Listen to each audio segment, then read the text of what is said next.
नमस्ते, म Dustin पेस्टलिन hope through प्रोफेसीबाट।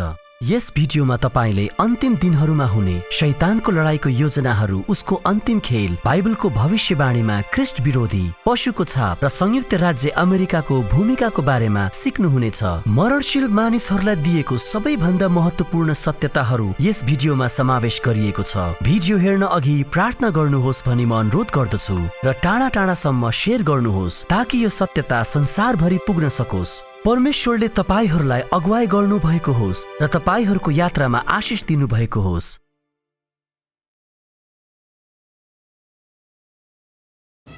यो ख्रीष्ट विरोधी भन्ने शब्द हजारौं सालदेखि आकर्षण र चासोको विषय भएको छ। यो रहस्यमय प्राणी अन्तिम समयमा बाइबलको भविष्यवाणीको केन्द्रबिन्दु हुनेछ र कुख्यात पशुको छापको लागि जिम्मेवार हुनेछ। यस भ्रष्ट शक्तिको विषयमा अन्दाजा गर्न कुनै जरुरी छैन। यस भिडियोमा हामी ख्रीष्ट विरोधी को हो त भनेर प्रमाणित गर्न सिधै बाइबलमा जानेछौँ।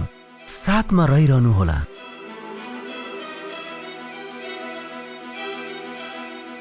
ख्रीष्ट विरोधी वास्तवमै को हो भन्ने बारेमा अनेकौं सिद्धान्तहरू छन्।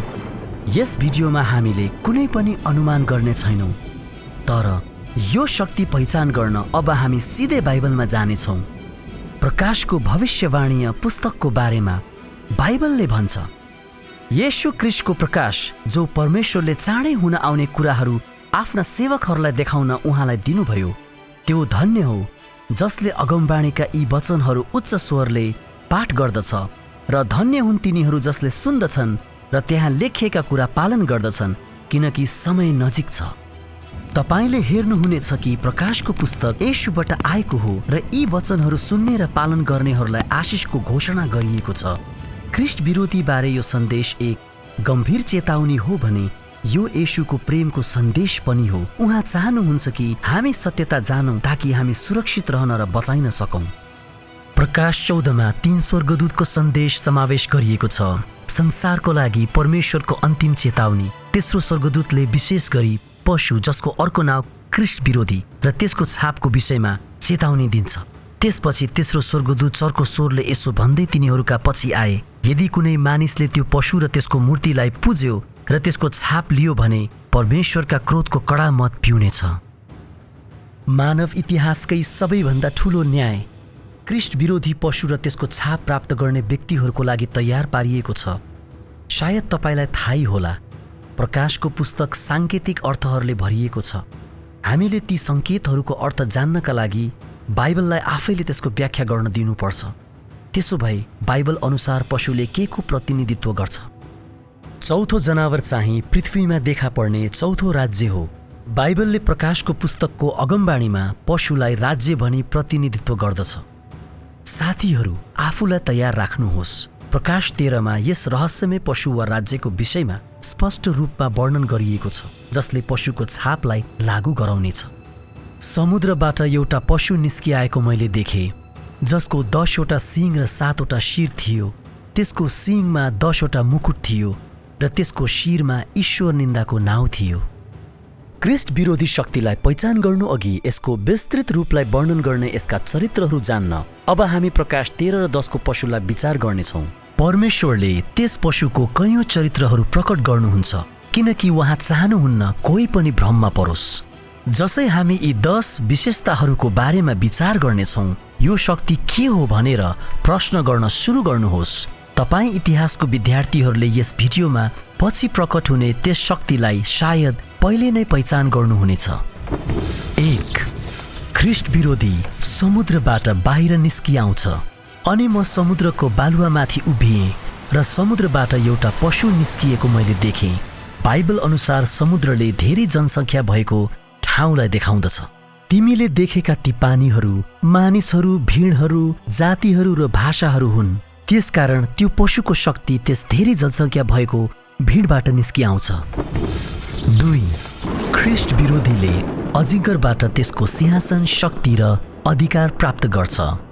त्यस अजिङ्गरले त्यस पशुलाई आफ्नै शक्ति, आफ्नै सिंहासन र ठूलो अधिकार दियो। यस पशुले अजिङ्गरबाट त्यसको शक्ति, अधिकार र राजधानी सहर अथवा सिंहासन पनि लिनेछ। त्यो अजिङ्गर को हो अथवा के हो? बाइबलबाट हामीले जानेका छौँ कि अजिङ्गर भनेको शैतान हो। यद्यपि प्रकाश 13:2 बाइबलले स्पष्ट रूपमा बताउँछ कि यो अजिङ्गर को हो। अनि स्वर्गमा अर्को एउटा चिन्ह देखियो, 7वटा शिर, 10वटा सिङ र शिरमा 7वटा मुकुट लिएको एउटा ठूलो रातो अजिङ्गर देखा पर्यो। बालक जन्मन साथ त्यसलाई निलिहालु भनी त्यो अजिङ्गर बालक जन्माउन लागेकी स्त्रीको सामुन्ने खडा थियो। त्यस स्त्रीले सारा जातिलाई फलामको डन्डाले शासन गर्ने एउटा छोरा जन्माई। यो खण्डले ख्रीष्टको जन्म र कसरी शैतानले ख्रीष्टलाई नष्ट गर्ने प्रयास गरेका थियो भन्ने कुरालाई देखाउँछ। कुन शक्तिद्वारा शैतानले येशूलाई मार्ने प्रयत्न गर्यो? त्यो थियो रोमको शक्ति। त्यस समयका शासक हेरोदले येशूलाई उहाँको जन्ममा नष्ट गर्न खोजेका थिए। प्रकाशको पुस्तक अनुसार रोमले यस ख्रीष्ट विरोधी पशुलाई आफ्नो शक्ति, सिंहासन र राजधानी सहर दिनेछ। तपाईहरूमध्ये कतिले यी विवरणसँग कुन ऐतिहासिक शक्ति मेल खान्छ भनेर हेर्न सुरु गर्दै हुनुहुन्छ होला। 3. ख्रीष्ट विरोधी विश्वव्यापी शक्ति बन्छ। सारा पृथ्वी छक्क परेर त्यस पशुको पछि लाग्यो। सबै कुलहरू, मानिसहरू, भाषाहरू, जातिहरूमाथि त्यसलाई अधिकार दियो। स्पष्ट छ कि यस ख्रीष्ट विरोधीसँग संसारभरि प्रभावित पार्ने शक्ति हुनेछ। 4. ख्रीष्ट विरोधी ईश्वर निन्दाको दोषी हो र त्यसका टाउकाहरूमा चाहिँ निन्दापूर्ण नाम भएको एउटा पशुलाई मैले समुद्रबाट निस्किँदै गरेको देखेँ। अनि त्यसलाई ठूला ठूला कुराहरू र ईश्वर निन्दाहरू गर्ने मुख दियो। अनि त्यसले परमेश्वरको विरोधमा निन्दा गर्न आफ्नो मुख खोल्यो, उहाँको नाम, उहाँको निवासस्थान र स्वर्गमा बास गर्नेहरूको निन्दा गर्नलाई। बाइबलले ईश्वर निन्दालाई 2 तरिकाले प्रकट गर्छ। पापहरू क्षमा दिने शक्ति भएको दावी गर्ने र म स्वयं परमेश्वर हुँ भनी दावी गर्ने। यस पशुको शक्ति यो दुवै प्रकारको ईश्वर निन्दाको दोषी हुनेछ। त्यसो भए त्यसले कुन सङ्गठनलाई देखाउँछ होला? हामी चाँडै नै यसलाई पत्ता लगाउनेछौँ। 5. ख्रीष्ट विरोधीले 42 भविष्यवाणीय महिनाहरूसम्म शासन गर्छ। त्यसलाई 42 महिनासम्म अधिकार चलाउने अनुमति दियो।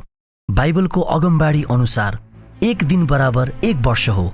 हामीले यस सिद्धान्तलाई गन्ती 14:34 र इजिकियल 4:6 हेर्नेछौँ, जसले भन्छ, मैले तेरो लागि प्रत्येक वर्षको लागि 1 दिन तोकेको छु। त्यसकारण ख्रीष्ट विरोधी शक्तिले 42 भविष्यवाणीय महिनाहरूसम्म शासन गर्नेछ, जुन हिब्रू पात्रो अनुसार 1260 दिनहरू मतलब 1260 वर्षहरू हो। साखलाग्दो कुरा यो छ कि ख्रीष्ट विरोधीले गर्ने यो 1260 वर्षको शासनको भविष्यवाणीको कुरा दानियल र प्रकाशको पुस्तकमा 7 पटक उल्लेख गरिएको छ। 6. ख्रीष्ट विरोधीलाई एक घातक चोट लाग्छ, जुन पछि निको हुन्छ। अनि मैले त्यसका टाउकोहरूमध्ये एउटालाई मानौ मृत्यु हुने गरी चोट लागेको देखेँ, अनि त्यसको मृत्युसम्म पुर्याउने चोट निको भयो। बाइबलले यस पशुको शक्तिलाई घातक चोट लाग्ने र पछि निको हुने कुरा पनि बताउँछ। ख्रीष्ट विरोधीलाई यी सबै कुरा कसरी हुनेछ भनेर हामी तपाईलाई पछि बताउनेछौँ। 7. ख्रीष्ट विरोधीले आराधना प्राप्त गर्छ। तिनीहरूले यसो भन्दै त्यस पशुलाई दण्डवत गरे, यो पशु जस्तो को छ र उसित कसले लडाई गर्न सक्छ र? स्पष्ट छ कि यो पशुको शक्ति अन्य राष्ट्रहरूको भन्दा फरक हुनेछ, किनकि सबैले यस पशुको पूजा गर्नेछन्। ख्रीष्ट विरोधी शक्ति एक प्रकारको धार्मिक राजनीतिक शक्ति हुनेछ।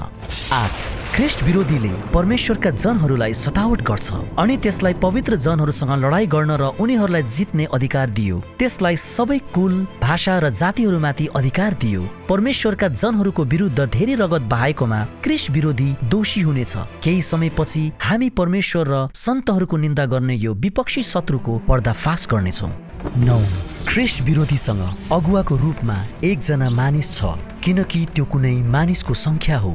प्रकाशको पुस्तकले एकजना मानिसलाई उल्लेख गर्छ जसले ख्रीष्ट विरोधीको शक्तिलाई दर्शाउँछ। दानियल अध्याय 7ले सानो सिंहको शक्तिको विषयमा वर्णन गर्दछ, जुन ख्रीष्ट विरोधीको भविष्यवाणीसँग मेल खान्छ। मानिसका आँखा जस्तै त्यस सिंहका आँखा थिए र अहङ्कारी कुरा गर्ने त्यसको मुख थियो। यो पशुको शक्तिसँग एकमात्र मानिस हुनेछ जसले यसको प्रतिनिधित्व गर्नेछ, अगुवाको रूपमा सेवा गर्नेछ। हामी चाँडै यो मानिस को हो भनेर प्रकट गर्नेछौँ। 10. ख्रीष्ट विरोधीसँग 666 को संख्या हुनेछ। बुद्धि यहाँ छ, जससँग समझ छ उसले त्यस पशुको संख्याको हिसाब निकालोस्, किनकि यो एकजना मानिसको संख्या हो अनि त्यसको संख्या चाहिँ 666 हो। ध्यान दिनुहोस्, 666 त्यस पशुको छाप होइन, तर एक मानिसको संख्या हो र त्यही रहस्यमय संख्याले ख्रीष्ट विरोधी शक्तिको अगुवालाई पहिचान गराउनेछ। त्यसो भए को हो यो ख्रीष्ट विरोधी? यी 10 चरित्रहरू अनुसार सायद तपाईहरूमध्ये कतिजनाले त पहिले नै चिन्नुभयो होला। पुरै मानव इतिहासमा केवल एउटै सङ्गठन छ जसमा यी सबै 10 वटा चरित्रहरू दुरुस्तै रूपमा मेल खान्छ। यो ख्रीष्ट विरोधी अरू कोही नभई केवल पोपतन्त्र हो, रोमन क्याथोलिक चर्च अथवा राज्य सङ्घ। कसरी यो सङ्गठित चर्च यी 10 चरित्रहरूसँग दुरुस्तै मेल खान्छ भनी हामी छोटकरीमा हेर्नेछौँ।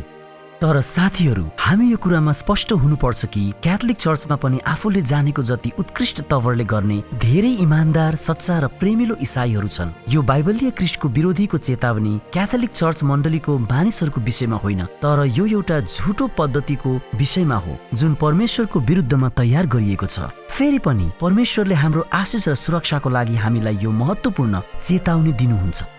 बाइबलका विवरणहरूसँग कसरी पोपतन्त्र मेल खान्छ जुन अरू कुनै शक्तिसँग मेल खाँदैन भन्ने कुरा जान्नको लागि प्रत्येक 10 निम्न प्रमाणहरूलाई ध्यानपूर्वक हेर्छु भनी निर्णय गर्नुहोस्। तर त्यो भन्दा पहिले हामीले यो बुझ्नुपर्छ कि क्याथोलिक चर्च वा सङ्घलाई ख्रीष्ट विरोधी भन्नु कुनै नयाँ कुरा होइन। आजका धेरै मण्डलीहरूले यस शिक्षालाई विश्वास गर्न अनि सिकाउन थालेका छन्। भन्ने नै हो भने प्रोटेस्टेन्ट सुधारवादीको अगुवाहरूले पनि आज यो शिक्षा सिकाउन थालेका छन्। एकदमै चिरपरिचित सुधारवादी र लुथरन चर्चको संस्थापक मार्टिन लुथरको शब्दहरूमा ध्यान दिनुहोस्। हामी यो कुरामा निश्चित छौँ कि साँचो र वास्तविक ख्रीष्ट विरोधीको पद नै पोपतन्त्र हो। त्यसै गरी अर्को महान सुधारक र धर्मशास्त्रका ज्ञानी जन क्याल्भिनले पनि मार्टिनको कुरासँग सहमति जनाए। हामीले रोमको पोपलाई ख्रीष्ट विरोधी भनी पहिचान गराउँदा केही व्यक्तिहरूले हामीलाई एकदमै कठोर र दोषी ठान्छन्। म तपाईहरूलाई छोटकरीमा देखाउने छु कि 2 थेसलोनिकीको 2 पदमा पावलले भनेका वचनहरूको शक्तिशाली विवरण अरू विवरणहरूमा छैन जुन विवरण सिधा पोपतन्त्रसँग मेल खान्छ। एक प्रसिद्ध प्रचारक, धर्मशास्त्रका ज्ञानी तथा ब्याप्टिस्ट चर्चका प्रख्यात पास्टर चार्ल्स स्पर्जन दावी गर्छन् कि प्रत्येक इसाईको कर्तव्य यो हो कि ख्रीष्ट विरोधीको विरुद्धमा प्रार्थना गर्ने र ख्रीष्ट विरोधी किन विवेकी मानिस होइन भनी प्रश्न उठाउने। यदि यो रोम र बेलायतमा भएको चर्चको पोप वा पोपतन्त्र होइन भने त्यो नामले परिचित संसारमा अरू कोही छैन। विरोध गर्ने प्रोटेस्टेन्ट शब्दको आधार नै विरोध शब्दबाट बनेको हो। क्याथोलिक चर्चको भत्सना र झुटो शिक्षाको विरुद्ध सुधार ल्याउनु नै विरोध थियो। तर दुःखको कुरा यो छ कि धेरै जसो प्रोटेस्टेन्ट चर्चहरूले आफूले के को विरुद्धमा विरोध गरिरहेका छन् भनी बिर्सेका छन्। ख्रीष्ट विरोधीको बारेमा यो बाइबलीय सत्य सिकाउनु अब राजनीतिक रूपमा सही छैन, तर यहाँ भविष्यवाणीद्वारा होप थ्रु प्रोफेसीमा हामी सत्यतालाई बाँड्न प्रतिबद्ध छौँ, चाहे त्यो जतिसुकै असहज नै किन नहोस्। हामी चाहन्छौँ कि तपाईँ धोकामा नपर्नुहोस् र येशूको चाँडै हुने आगमनको लागि तयारी गर्नुहोस्। अब हामी ख्रीष्ट विरोधीको 10 वटा प्रमाणहरू प्रकट गर्नेछौँ। प्रमाण 1, पोपतन्त्र धेरै भिडहरूबाट निस्किआउनेछ। बाइबलले भविष्यवाणी गरेको छ कि ख्रीष्ट विरोधीको शक्ति समुद्रबाट निस्किआउनेछ, जसको मतलब मानिसहरू, जातिहरू, भिडहरू र भाषाहरू हो। पोपतन्त्रले यस कुरालाई स्पष्ट रूपमा पूरा गर्यो जब यो पश्चिमी युरोपमा निस्क्यो जुन त्यस बेलाको समयमा विश्व सभ्यताको केन्द्रबिन्दु थियो। प्रमाण 2, पोपतन्त्रले रोमबाट आफ्नो सिंहासन, शक्ति र अधिकार प्राप्त गर्यो। जब हामी इतिहासलाई हेर्छौँ, मूर्तिपूजक रोमले आफ्नो सारा शक्ति, सिंहासन र यहाँसम्म कि आफ्नो राजधानी सहर पनि पोपतन्त्र रोम क्याथोलिक चर्चलाई हस्तान्तरण गर्यो भन्ने कुरामा कुनै दुविधा छैन। पुरै साम्राज्यको राजधानीलाई रोमबाट कन्स्टेन्टिनोपलमा हस्तान्तरण गर्दै पोपलाई पश्चिमी युरोपको प्रमुख शक्ति बन्ने अनुमति दियो। इतिहासले हामीलाई बताउँछ रोमन चर्चले आफूलाई रोमी विश्व साम्राज्यको स्थानमा खडा गर्यो र निरन्तर रूपमा गर्नेछ। आफूलाई राजा र सर्वोच्च पोप भनी चिनाउने पोप सिजरको उत्तराधिकारी हो। क्याथोलिक चर्चसँग यो दोस्रो चरित्र स्पष्ट रूपमा मेल खान्छ। प्रमाण 3, पोपतन्त्र विश्वव्यापी शक्ति हो। क्याथोलिक चर्चको सारा संसारभरि प्रभाव छ भन्ने कुरामा अब कसैले बहस गर्दैन। संसारका सबैभन्दा शक्तिशाली राज्यका अगुवाहरू पनि पोपलाई सत्कार दिन भेला हुन्छन्। पोपतन्त्रको शक्ति र प्रभाव मध्ययुगको समयमा थियो र अहिले वर्तमानको दिनमा पनि छ भन्ने कुरा अकाट्य छ। वास्तवमा क्याथोलिक शब्दको अर्थ विश्वव्यापी हो। र तेस्रो नम्बरको प्रमाण क्याथोलिक चर्चसँग मेल खान्छ भन्ने कुरामा कुनै शङ्का छैन। प्रमाण 4, पोपतन्त्रले पृथ्वीमा आफू परमेश्वर हुँ र पापहरू क्षमा गर्न सक्छु भनी दाबी गर्छ। हामीले बाइबलबाट सिकेका छौँ कि ईश्वर निन्दा भनेको आफूलाई परमेश्वर हुँ भनी दाबी गर्नु र पाप क्षमा गर्न सक्छु भनी दाबी गर्नु हो र यो 4 नम्बरको प्रमाण पोपतन्त्रसँग मेल खान्छ। साथीहरू, सुन्नको लागि तयार रहनुहोस्। हामी सिधै जस्ताको त्यस्तै क्याथोलिक क्याटेकिजमबाट यो चकित पार्ने विवरणलाई विचार गर्नेछौँ। के पोपले पापहरू साँच्चै क्षमा गर्न सक्छ कि उसले तिनीहरूलाई क्षमा दिएको छ भनेर घोषणा मात्रै गर्छ? हो, साँचो ख्रीष्टद्वारा उसलाई दिएको शक्तिको श्रेयले पोपले वास्तवमै पापहरू क्षमा गर्न सक्छ। क्याथोलिक चर्चको पाप क्षमा गर्ने सम्पूर्ण पद्धति परमेश्वरको मुक्तिको योजनाको लागि एक मानव निर्मित नक्कल मात्र हो, किनकि परमेश्वरले मात्र पापहरूको क्षमा गर्न सक्नुहुन्छ। पोपतन्त्रले पापहरू क्षमा गर्ने घोषणा मात्र गर्दैनन्, तर उनीहरूले पोपलाई नै परमेश्वरको बराबर पनि मान्छन्। सन् 1903 मा पोप लियो 13औं यसरी भन्छन्, तर चर्चको सर्वोच्च शिक्षक भनेकै रोमको पोप हो। त्यसकारण विचारहरूको एकता आवश्यक छ र परमेश्वरलाई चर्चको इच्छामा र रोमको पोपको इच्छामा पूर्ण समर्पणता र आज्ञाकारिता आवश्यक छ। फेरि सोही पोपले भनेका भनाइमा ध्यान दिनुहोस्, हामी पोपहरूले यस पृथ्वीमा सर्वशक्तिमान परमेश्वरको स्थान लिन्छौँ। साथीहरू, यो भनाइहरू ईश्वर निन्दा हुन्। प्रमाण 5, पोपतन्त्रले ठिक 1260 वर्षहरूसम्म शासन गर्यो। हामीलाई थाहा छ कि बाइबलको अगमबाणी अनुसार एक दिन बराबर एक वर्ष हो। यसरी भविष्यवाणी गरिएको थियो कि ख्रीष्ट विरोधीले अगमबाणीय 42 महिनाहरू अथवा 1260 शाब्दिक वर्षहरूसम्म शासन गर्नेछ। के साँच्चै यस्तै थियो त? आउनुहोस् हेरौँ। सन् 538 मा पोपतन्त्र रोमले पूर्ण सर्वोच्चता हासिल गर्यो। यस मितिमा सम्राट जस्टिनियनले पोपलाई अधिकार र शक्ति दिने आदेशमा कुनै विरोध गरेनन्। अन्धकारको युगमा मानिसहरूलाई आत्मिकी र बौद्धिक अन्धकारमा राखिँदा पोपले युरोपका राष्ट्रहरूमा पूर्ण शक्तिको आनन्द लियो। त्यसपछि सन् 1798 मा जब फ्रान्सका जनरल बर्थियरले पोपलाई बन्दी बनाई फ्रान्समा लगे, तब पोपतन्त्रलाई घातक चोट लाग्यो र सोही घटनाले युरोपमा पोपको अधिकारको अन्त्य भएको कुरा सङ्केत गर्यो। 538 देखि सन् 1798 सम्म कति वर्षहरू बिते? आउनुहोस् हिसाब गरौँ। ठ्याक्कै 1260 वर्षहरू। भविष्यवाणीको सिद्ध पूर्णता हो।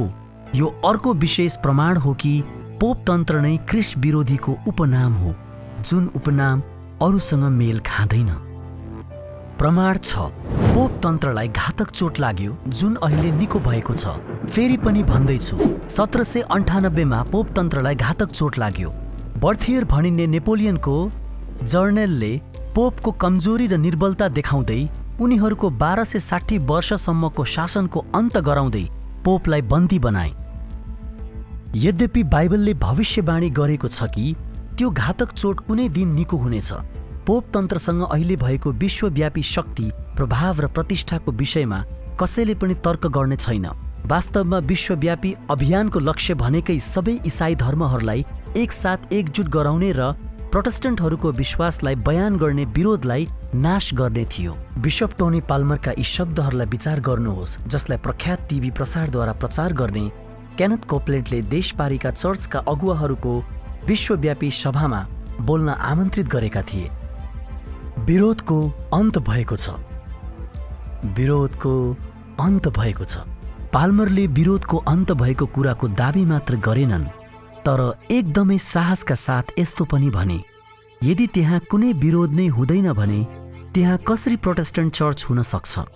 साथीहरू, प्रोटेस्टेन्टको आस्थालाई कमजोर पार्ने र रोमसँग पुनर्मिलन गर्ने अभियान चलिरहेको छ। पोप आफै पनि सोही सम्मेलनमा भिडियोद्वारा बोलेका थिए। मानिसहरूमध्येको साधारण मानिसले एक समय यस्तो भने, परमेश्वरले सुरु गर्नुभएको अद्भुत कार्य उहाँ बिना नै अन्त भएको मैले कहिले देखेको छैन। त्यसैले उहाँले यो एकताको अद्भुत कार्य पूरा गर्नुहुनेछ। तपाईँ देख्न सक्नुहुन्छ एकताको लागि पोपले गरेको आह्वानलाई। केनेथ कोपलेन्डले अँगालेको दृश्य र प्रोटेस्टेन्ट अगुवाहरूले भरिभराउ कोठा। उहाँको लागि प्रार्थना कसरी गर्ने भनी हामी जान्दैनौँ, तर हामी उहाँको कोसिस र ख्रीष्टको शरीरलाई एक गराउने उहाँको प्रयासलाई भने समर्थन गर्छौँ। हामी हाम्रो विश्वासको एकतामा सँगै आउँ। हालेलुया। भ्याटिकन सहरले यस एक विश्व धर्मलाई अगाडि बढाउने क्रमलाई जोड दिँदैछ र प्रोटेस्टेन्टहरूले पनि यसलाई अँगाल्न थालेका छन्। तर मित्रहरू, यसमा नफस्नुहोस्। बाइबलले बताउँछ कि यस एकताले ठूलो भ्रमतिर डोर्याउनेछ र अन्तमा पशुको छापतर्फ लैजानेछ। एकता राम्रो कुरा हो, तर कहिले पनि सत्यताको तुलनामा भने होइन। अमेरिकाको संस्थापक पिताहरूले रोमसँगको एकता कहिले सुन्नु भएको थिएन। हाम्रो राष्ट्र धार्मिक स्वतन्त्रताको सिद्धान्तमा निर्माण भएको थियो, राजा बिनाको राष्ट्र र पोप बिनाको चर्च। तर बाइबलले यो घातक चोट निको हुनेछ भनी बताउँछ र हाम्रो आँखाकै अगाडि अगमबाणी पूरा भइरहेको छ। प्रमाण 7, पोपतन्त्रले आराधना प्राप्त गर्छ। बाइबलको भविष्यवाणीमा पशुले राष्ट्रलाई प्रतिनिधित्व गर्छ। यद्यपि प्रकाश 13 को पशु जो ख्रीष्ट विरोधी हो त्यो अरूहरूभन्दा फरक हुनेछ। दुवैतर्फ एक राष्ट्र र अर्को धार्मिक शक्ति जसलाई पूजा गरिनेछ। यसमा कुनै शङ्का छैन कि पोपतन्त्र पनि यो प्रमाणसँग मेल खान्छ। हामी सबैलाई थाहै छ पोपतन्त्र एक धार्मिक शक्ति हो। तर के तपाईलाई थाहा थियो भ्याटिकन सहर जुन पोपतन्त्रको मुख्य केन्द्र हो त्यो वास्तवमा एक राष्ट्र हो? वास्तवमा भ्याटिकन विश्वकै सबैभन्दा सानो देश हो जसले इटलीको राजधानी रोमको केवल 0.2 वर्ग माइल्स भाग ओगट्दछ। त्यो न्युयोर्क सहरमा रहेको केन्द्रीय पार्कको 20% मात्र छ। तर भ्याटिकन सानो सहर भए तापनि विश्वकै सबैभन्दा शक्तिशाली राष्ट्रहरूमध्ये एक हो र संसारको चारैतिरबाट यसको पूजा गरिन्छ, जसको 1 अरब भन्दा पनि बढी अनुयायीहरू छन्। प्रमाण 8, पोपतन्त्रले परमेश्वरका जनहरूलाई सताएको छ।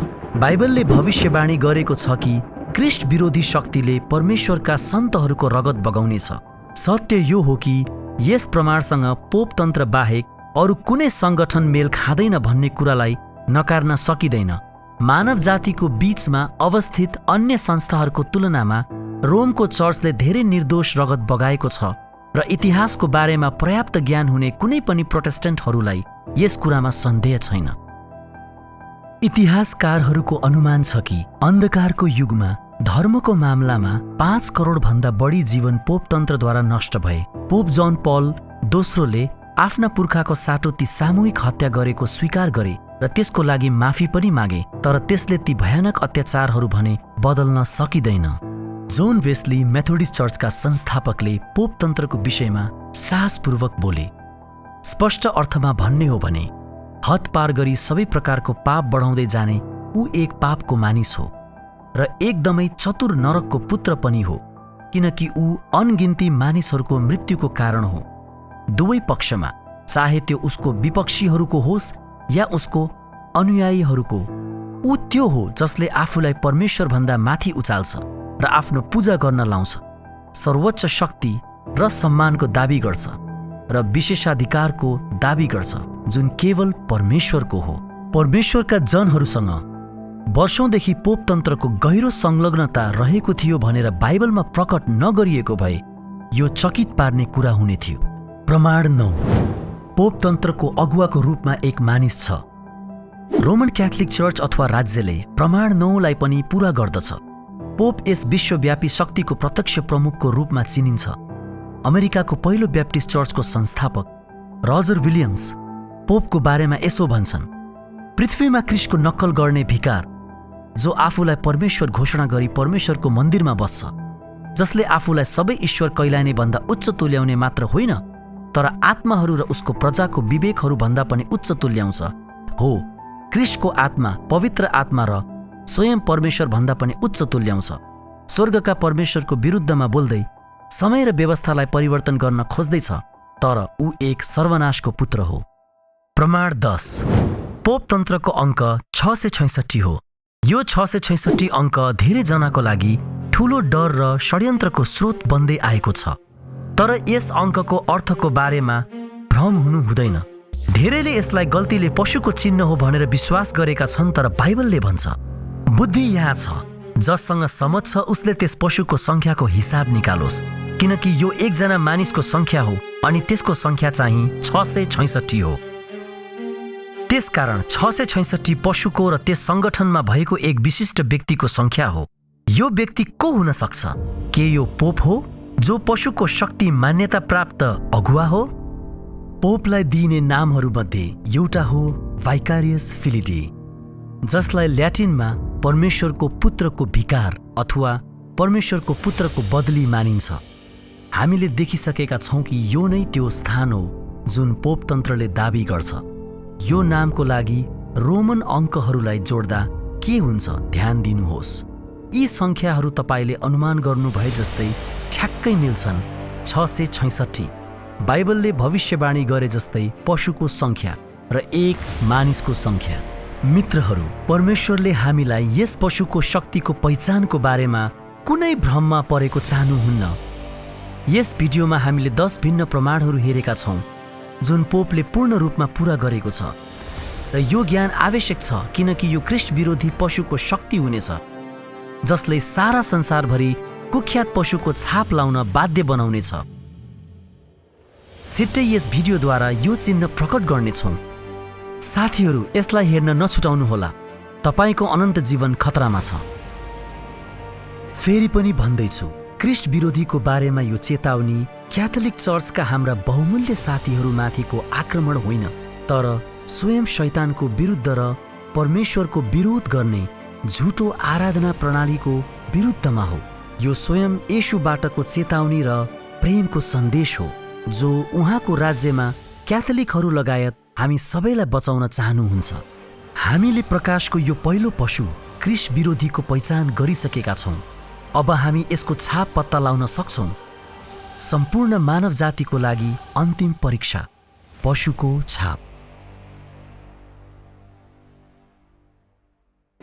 पशुको छाप सम्पूर्ण मानव इतिहासकै सबैभन्दा जरुरी चेतावनी, र यो परमेश्वर स्वयंबाट दिएको हो। यदि कुनै मानिसले त्यो पशु र त्यसको मूर्तिलाई पुज्यो र निधार वा हातमा त्यसको छाप लियो भने त्यसले पनि परमेश्वरको क्रोधको कडा मत पिउनेछ। इसाईहरू यो रहस्यमय छापको बारेमा अन्योलमा छन्। यस विषयमा ज्ञान हुनु आवश्यक छ किनकि जसले यो छाप लगाउनेछ सदाको लागि नष्ट हुनेछ। पशुको छाप के हो र यसबाट कसरी बच्न सक्नुहुन्छ भन्ने बारेमा 100% निश्चितताका साथ प्रकट गर्न बाइबलमा जानेछौँ। पशुको चिन्ह प्रकट गर्नु अघि हामी पहिले पशुको पहिचान र अन्तिम दिनहरूमा उहाँका मानिसहरूको लागि परमेश्वरको चिन्ह वा छाप पनि समीक्षा गर्नेछौँ, जसमा पशुको छाप भनेको परमेश्वरको छापको सिधा नक्कल हो। पहिले हामी स्वर्गको अदालतहरूमा फर्कौँ जहाँ असल र खराब बीचको यो द्वन्द्व सुरु भएको थियो। लुसिफरलाई सिद्ध बनाइएको थियो अनि ऊ सृष्टि गरिएका प्राणीहरूमध्ये सबैभन्दा बुद्धिमान र सुन्दर प्राणीको रूपमा परिचित थियो। वास्तवमा स्वर्गमा उसले परमेश्वरको सिंहासनलाई ढाक्ने करुबिमको रूपमा उच्च स्थान सम्हाल्थ्यो। यस सिंहासनमा परमेश्वरको 10 आज्ञाको पवित्र व्यवस्था समावेश छ।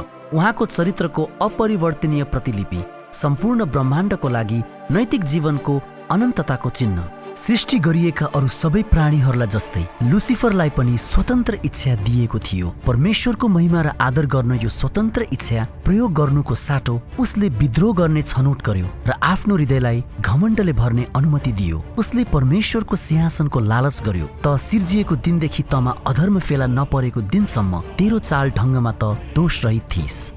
लुसिफर अधर्म वा पाप गर्ने पहिलो व्यक्ति बन्यो जसलाई बाइबलले परमेश्वरको व्यवस्था तोड्ने भनेर परिभाषित गरेको छ। उसले त्यो 10 आज्ञाको व्यवस्थालाई तोड्यो जुन व्यवस्थालाई सुरक्षा दिन र उचाल्न स्वर्गमा उसलाई नियुक्त गरिएको थियो। परमेश्वरप्रति आफ्नो निष्ठा फिर्ता गर्न अस्वीकार गर्ने लुसिफरलाई र साथै उसँगै विद्रोह गर्ने अरू 1/3 स्वर्गदूतहरूलाई अन्ततः स्वर्गबाट फालियो। किन परमेश्वरले लुसिफरलाई त्यतिखेरै नष्ट गर्नु भएन? यदि उहाँले त्यसो गर्नु भएको भए ब्रह्माण्डले परमेश्वरको आज्ञालाई प्रेमको साटो डरले मान्ने थिए। परमेश्वरको चरित्र र व्यवस्थाप्रति तिनीहरूले शङ्का गर्ने थिए। परमेश्वरले पापलाई उसको काम गर्न अनुमति दिइरहनु भएको छ ताकि प्रत्येक मानिसले पापको नतिजा देखुन् र कुन मालिकको सेवा गर्ने भन्ने निर्णय गरून्।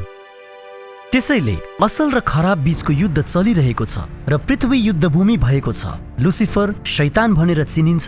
ऊ यस पृथ्वीमा घुम्दै मानिसहरू जो परमेश्वरको सृष्टिको मुकुट हो उनीहरूलाई प्रलोभनमा पारी सृष्टिकर्ता र उहाँको पवित्र व्यवस्था विरुद्ध विद्रोह गराउन खोज्दैछ।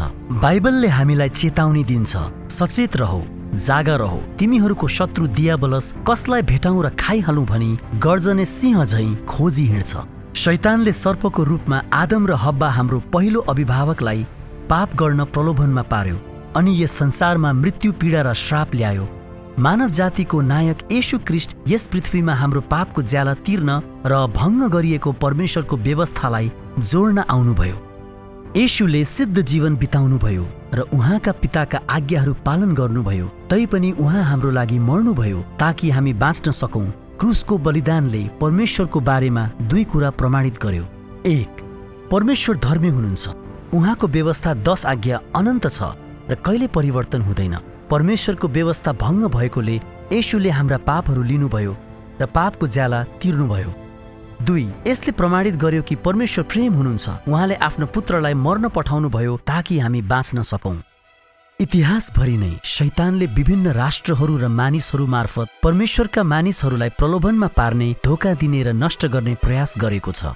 प्राचीन मिश्र सहित आत्मवादको शिक्षा जसमा मृत्युपछि आत्मा जीवित रहन्छ भन्ने विश्वास र बेबिलोनको मूर्तिपूजक अभ्यासहरू, जादुहरू र क्रूर रोमी साम्राज्यलाई सामेल गरायो जसले येशूलाई बालक छँदै मार्न खोज्यो।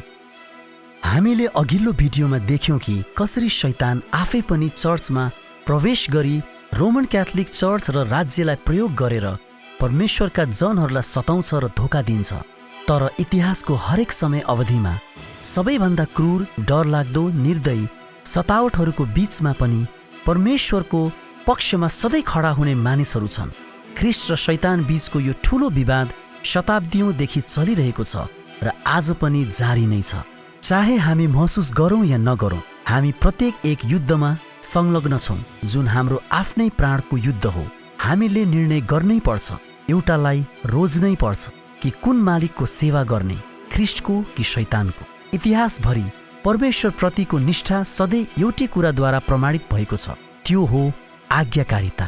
यदि हामीले उहाँका आज्ञाहरू पालन गर्यौं भने यसैबाट हामी थाहा पाउन सक्छौं कि हामी उहाँलाई चिन्दछौं। जसले म उहाँलाई चिन्छु भन्छ तर उहाँका आज्ञाहरू उल्लङ्घन गर्छ त्यो झुटो हो र त्यसमा सत्य छैन। तर जसले उहाँको वचन पालन गर्छ त्यसमा परमेश्वर प्रतिको प्रेम साँच्चै नै सिद्ध भएको हुन्छ। हामी उहाँमा छौँ भन्ने कुरामा यसैबाट निश्चित हुन्छौँ। परमेश्वर र ब्रह्माण्डलाई हामी कसको हौँ भन्ने कुरा हाम्रा कार्यहरू, हाम्रा निर्णयहरूले प्रकट गर्छन्। त्यसैले पशुको छाप चाहिँ मानिस जातिको लागि अन्तिम परीक्षा र आराधना तथा आज्ञाकारिताको विषय हुनेछ। हामी कसको सेवा गर्नेछौँ त? हामीले कुख्यात छाप प्रकट गर्नु अघि ख्रीष्ट विरोधी भनिने यस पशुलाई आफैले पहिचान गर्नुपर्छ। मानव इतिहासमा केवल एउटै मात्र शक्ति छ जुन पशुको प्रत्येक बाइबलीय विवरणसँग पूर्ण रूपमा मेल खान्छ। त्यो हो रोमन क्याथोलिक चर्च र राज्य मिलेको त्यो पोपतन्त्र। यो क्याथोलिक चर्च भित्रका मानिसहरूमाथि हमला होइन, तर झुटो आराधना प्रणालीको विरुद्धमा चेतावनी मात्र हो। यो कुनै नयाँ शिक्षा होइन, तर पुरै प्रोटेस्टेन्ट दुनियाँमा यसलाई स्पष्ट सत्यताको रूपमा स्वीकार गरिएको थियो। लुथर, क्याल्भिन, वेस्ली, विलियम्स, स्पर्जन र अन्य धेरै इसाई सुधारकहरू र प्रचारकहरूले यो धारणालाई दृढतापूर्वक स्वीकार गरेका थिए। यद्यपि त्यहाँ ख्रीष्ट विरोधीको अर्को विशेषता छ जुन हामीले पशुको चिन्ह प्रकट गर्न तयारी गर्दा छलफल गर्नुपर्छ। ख्रीष्ट विरोधीको बारेमा दानियल पुस्तकमा दिएको विवरणमा हामीले पढेका छौँ कि ठहराइएका समय र व्यवस्थाहरू फेर्न प्रयत्न गर्नेछ। के यो सत्य हो? प्रकाश 13 को पशु वा पोपतन्त्रले परमेश्वरको समय र व्यवस्थाहरू परिवर्तन गर्नेछ? हो, यो सत्य हो। तिनीहरूको आधिकारिक पुस्तक क्याटेकिजममा क्याथोलिक चर्चले 10 आज्ञाहरू परिवर्तन गरेको छ। तिनीहरूले मूर्तिहरूको पूजा गर्न निषेध गर्ने दोस्रो आज्ञा हटाएका छन् र 10औं आज्ञालाई 2 वटा आज्ञामा विभाजित गरेका छन् ताकि सबै आज्ञाहरू जोड्दा फेरि 10 वटा आज्ञा रहन्। तर दानियल 7 को 25 पदमा उल्लेख गरिएको समय के हो? के साँच्चै पोपतन्त्रले परमेश्वरको समय र व्यवस्थालाई परिवर्तन गरे? हो, तिनीहरूले परिवर्तन गरे। फेरि एकपटक तिनीहरूको क्याटेकिजममा क्याथोलिक चर्चले चौथो आज्ञालाई 94 शब्दहरूबाट मात्र 8 शब्दमा छोट्याएको छ र यो आज्ञाले साबतको बारेमा स्पष्ट पार्दछ, एक मात्र आज्ञा जुन समयसँग सम्बन्धित छ। अझ के हो भने तिनीहरूले खुलेआम र निन्दापूर्वक बाइबलको आदेश अनुसार साबतको दिन 7औं दिनबाट हप्ताको पहिलो दिनमा परिवर्तन गर्ने दाबी गरेर परमेश्वर र उहाँको व्यवस्थाको अवहेलना गरेका छन्, जसलाई आइतबार पनि भनिन्छ। साथीहरू, कृपया यसलाई मेरो शब्द हो भनी नठान्नुहोस्। तिनीहरूको आधिकारिक लेखहरूमा क्याथोलिक सिद्धान्तको रूपान्तरण क्याटेकिजममा पोपतन्त्रले यो बताउँछ। प्रश्न: साबत कुन दिन हो? उत्तर: शनिबार साबतको दिन हो। प्रश्न: हामीले शनिबारको सट्टा आइतबार किन मनाउने? उत्तर: हामी शनिबारको सट्टा आइतबार मनाउँछौँ किनभने सन् 336 को लाउडेकियाको परिषदमा क्याथोलिक चर्चले साबतको पवित्रतालाई शनिबारदेखि आइतबारमा सार्यो। क्याथोलिक चर्चले साहसपूर्वक परमेश्वरको पवित्र व्यवस्था परिवर्तन गर्ने शक्ति भएको दाबी गर्दछ। यदि तिनीसँग त्यस्तो शक्ति थिएन भने तिनले त्यो काम गर्न सक्दिन थिइन्, जसलाई सबै आधुनिक धर्मवादीहरूले पनि सहमति जनाए। तिनले 7औं दिन शनिबारलाई हप्ताको पहिलो दिन आइतबारको पालनाको लागि बदल्न सक्ने थिइन, तर एक यस्तो परिवर्तन जसको लागि त्यहाँ कुनै धर्मशास्त्रीय अधिकार छैन। के कुनै मानिस वा संस्थासँग साँच्चै परमेश्वरको व्यवस्था परिवर्तन गर्ने शक्ति छ? कदापि छैन। बाइबलले यसो भन्छ, मैले तिमीहरूलाई दिएका आज्ञाहरूमा केही पनि घटबड नगर्नु, तर मैले तिमीहरूलाई दिएका परमप्रभु परमेश्वरका आज्ञाहरू पालन गर्नु। इसाई मण्डलीमा एउटा झुटो शिक्षा पसेको छ जसले भन्छ परमेश्वरका आज्ञाहरूको पालन गर्न आवश्यक छैन। साथीहरू, यो एक घातक छल हो जसलाई बाइबलले समर्थन गर्दैन। यसको विपरीत परमेश्वरले हामीलाई यसो भन्नुहुन्छ, जीवनका वृक्षको हक पाउन र सहरका ढोकाहरूबाट भित्र पस्न पाऊँ भनी आफ्ना वस्त्र धुनेहरू धन्यका हुन्। र हामीले हेरिसक्यौँ कि परमेश्वरको व्यवस्था पालन गर्नु भनेको हामी उहाँकै हो भन्ने चिन्ह हो। त्यसैले यसबाट त्यो ख्रीष्ट विरोधी पशुले मानिसहरूलाई धोका दिन, अनाज्ञाकारिताद्वारा परमेश्वरबाट अलग्याउन उहाँको व्यवस्था परिवर्तन गर्ने कोसिस गर्नेछ भन्ने बुझिन्छ। साँच्चै परमेश्वरको छाप उहाँको व्यवस्थाप्रतिको निष्ठा र आज्ञाकारितासँग सम्बन्धित छ। यो गवाही पत्र बाँधिदेऊ र यो व्यवस्था मेरो चेलाहरूका बीचमा बन्द गरेर त्यसमा मोहर लगाइदेऊ। हामीले पशुको चिन्ह प्रकट गर्नु अघि परमेश्वरको छाप पहिचान गर्नेछौँ। पशुको चिन्ह चाहिँ परमेश्वरको छापको सिधै नक्कल मात्र हो। तपाईँ बैंकरलाई सोध्नुहुन्छ भने उसले भन्नेछ, नक्कली पैसा चिन्ने सबैभन्दा राम्रो तरिका भनेको पहिले सक्कली पैसा चिन्नु हो। प्राचीन समयमा जब एक शासकले आदेश जारी गर्थ्यो, उसको आधिकारिक छापमा 3 कुराहरू हुनु पर्थ्यो: नाम, पद र क्षेत्र। आधिकारिक छापमा यी 3 कुराहरू समावेश हुनुपर्छ।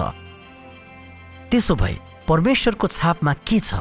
हामीले सिकेका छौँ कि यो परमेश्वरको आज्ञा पालनसँग सम्बन्धित छ। के त्यहाँ आधिकारिक छापका 3वटै कुराहरू समावेश भएको कुनै आज्ञा छ त? हो, त्यहाँ एउटा आज्ञा छ। चौथो आज्ञालाई ध्यान दिनुहोस्। साबत दिन पवित्र मान्नुपर्छ भनी याद राख्नु। 6 दिनसम्म परिश्रम गरेर आफ्ना सबै काम गर्नु, तर 7औं चाहिँ दिन परमप्रभु तिमीहरूका परमेश्वरको निम्ति साबत दिन हो। यो परमेश्वरको नाम हो। त्यसमा तिमीहरूले केही काम नगर्नु, किनकि 6 दिनमा परमप्रभुले आकाश, पृथ्वी, समुद्र यो परमेश्वरको क्षेत्र हो र तिनमा भएका सबै थोक बनाउनु भयो। यसले परमेश्वरको पद सृष्टिकर्ता भनी प्रकट गर्छ, तर 7औं दिनमा चाहिँ विश्राम गर्नुभयो। त्यसो भए हामी देख्न सक्छौँ कि परमेश्वरको आज्ञाहरूमध्ये साबत मात्र एक आज्ञा हो जसमा आधिकारिक छापको सबै 3 कुराहरू छन्: परमेश्वरको नाम, पद र क्षेत्र। परमेश्वरको साबतको विषयमा बोल्दै बाइबलले यसरी प्रकट गर्छ, त्यसबाहेक तिनीहरूलाई पवित्र पार्ने म परमप्रभु नै हुँ भन्ने कुरा तिनीहरूले जानुन् भनेर तिनीहरू र मेरो बीचमा चिन्हको लागि मैले तिनीहरूलाई साबत दिनहरू पनि ठहराइदिए। मेरा साबतहरू पवित्र राख र ती मेरो र तिमीहरूका बीचमा चिन्ह हुन्, तब तिमीहरूले म नै परमप्रभु तिमीहरूका परमेश्वर हुँ भनी जान्नेछौ। बाइबलले छाप, मोहर, टोकन र चिन्ह भन्ने शब्दहरू एक अर्काको साटोमा प्रयोग गर्न सकिन्छ भनेर बताउँछ। अन्तिम दिनहरूमा शैतानको आफ्नो छाप हुनेछ, तर परमेश्वरका विश्वासी जनहरू जो सुरक्षित हुनेछन् र अनन्त जीवन पाउनेछन् उनीहरूको लागि साबत परमेश्वरको चिन्ह वा छाप हुनेछ। आउनुहोस् फेरि हामीले सिकेका कुराहरू समीक्षा गरौँ। नम्बर 1, पशुको छाप पशुको शक्तिबाट आउनेछ, जसलाई हामीले पोपको रूपमा पहिचान गरेका छौँ। नम्बर 2, पशुको छाप आराधनामा केन्द्रित रहनेछ, विशेष गरी परमेश्वरको 10 आज्ञाप्रतिको आज्ञाकारितामा। हामी यसको बारेमा पक्का हुन सक्ने अर्को कारण छ। प्रकाश 14 मा पशुको छापको चेतावनी दिने पदले घोषणा गर्दछ, परमेश्वरका आज्ञाहरू पालन गर्ने र येशूमाथि विश्वास राख्ने सन्तहरूको धैर्य धारण यसैमा छ। हो, पशुको आराधना गर्ने र त्यसको छाप लिनेहरूको विपरीत तिनीहरू हुन् जो येशूप्रति वफादार रहन्छन् र उहाँका आज्ञाहरू पालन गर्छन्। 3. पशुको छाप परमेश्वरको छापको बदली वा नक्कल नै हुनेछ र परमेश्वरको छाप शाबत हो भनी हामीले सिकेका छौँ। अब समय आएको छ साथीहरू, हामीले प्रतीक्षा गर्दै आएको क्षण पशुको छाप के हो भनी जान्ने। अब पशुको शक्ति प्राप्त पोप तन्त्रलाई नै यो प्रश्नको उत्तर दिन लगाउँ। चर्च बाइबल भन्दा माथि छ भन्ने तथ्य नै शाबत पालन शनिबारदेखि आइतबारमा परिवर्तन गर्नुको सकारात्मक प्रमाण हो। शाबतको यो परिवर्तनको बारेमा पोपले पनि खुलेर स्वीकार गर्दै बोल्छ। यो कार्य धार्मिक मामिलामा उसको मण्डलीको शक्ति र अधिकारको चिन्ह हो। आइतबारलाई पवित्र दिन मान्नु नै पशुको छाप हो। शाबत परिवर्तनको दाबी नै पशुको शक्ति र अधिकारको चिन्ह हो। अब स्पष्ट हौं, धेरै इमान्दार प्रेमिलो इसाईहरूले आइतबार आराधना गर्छन् वा यसलाई पवित्र दिनको रूपमा विश्वास गर्छन्। हामी कसैको हृदयको न्याय गरिरहेका छैनौँ।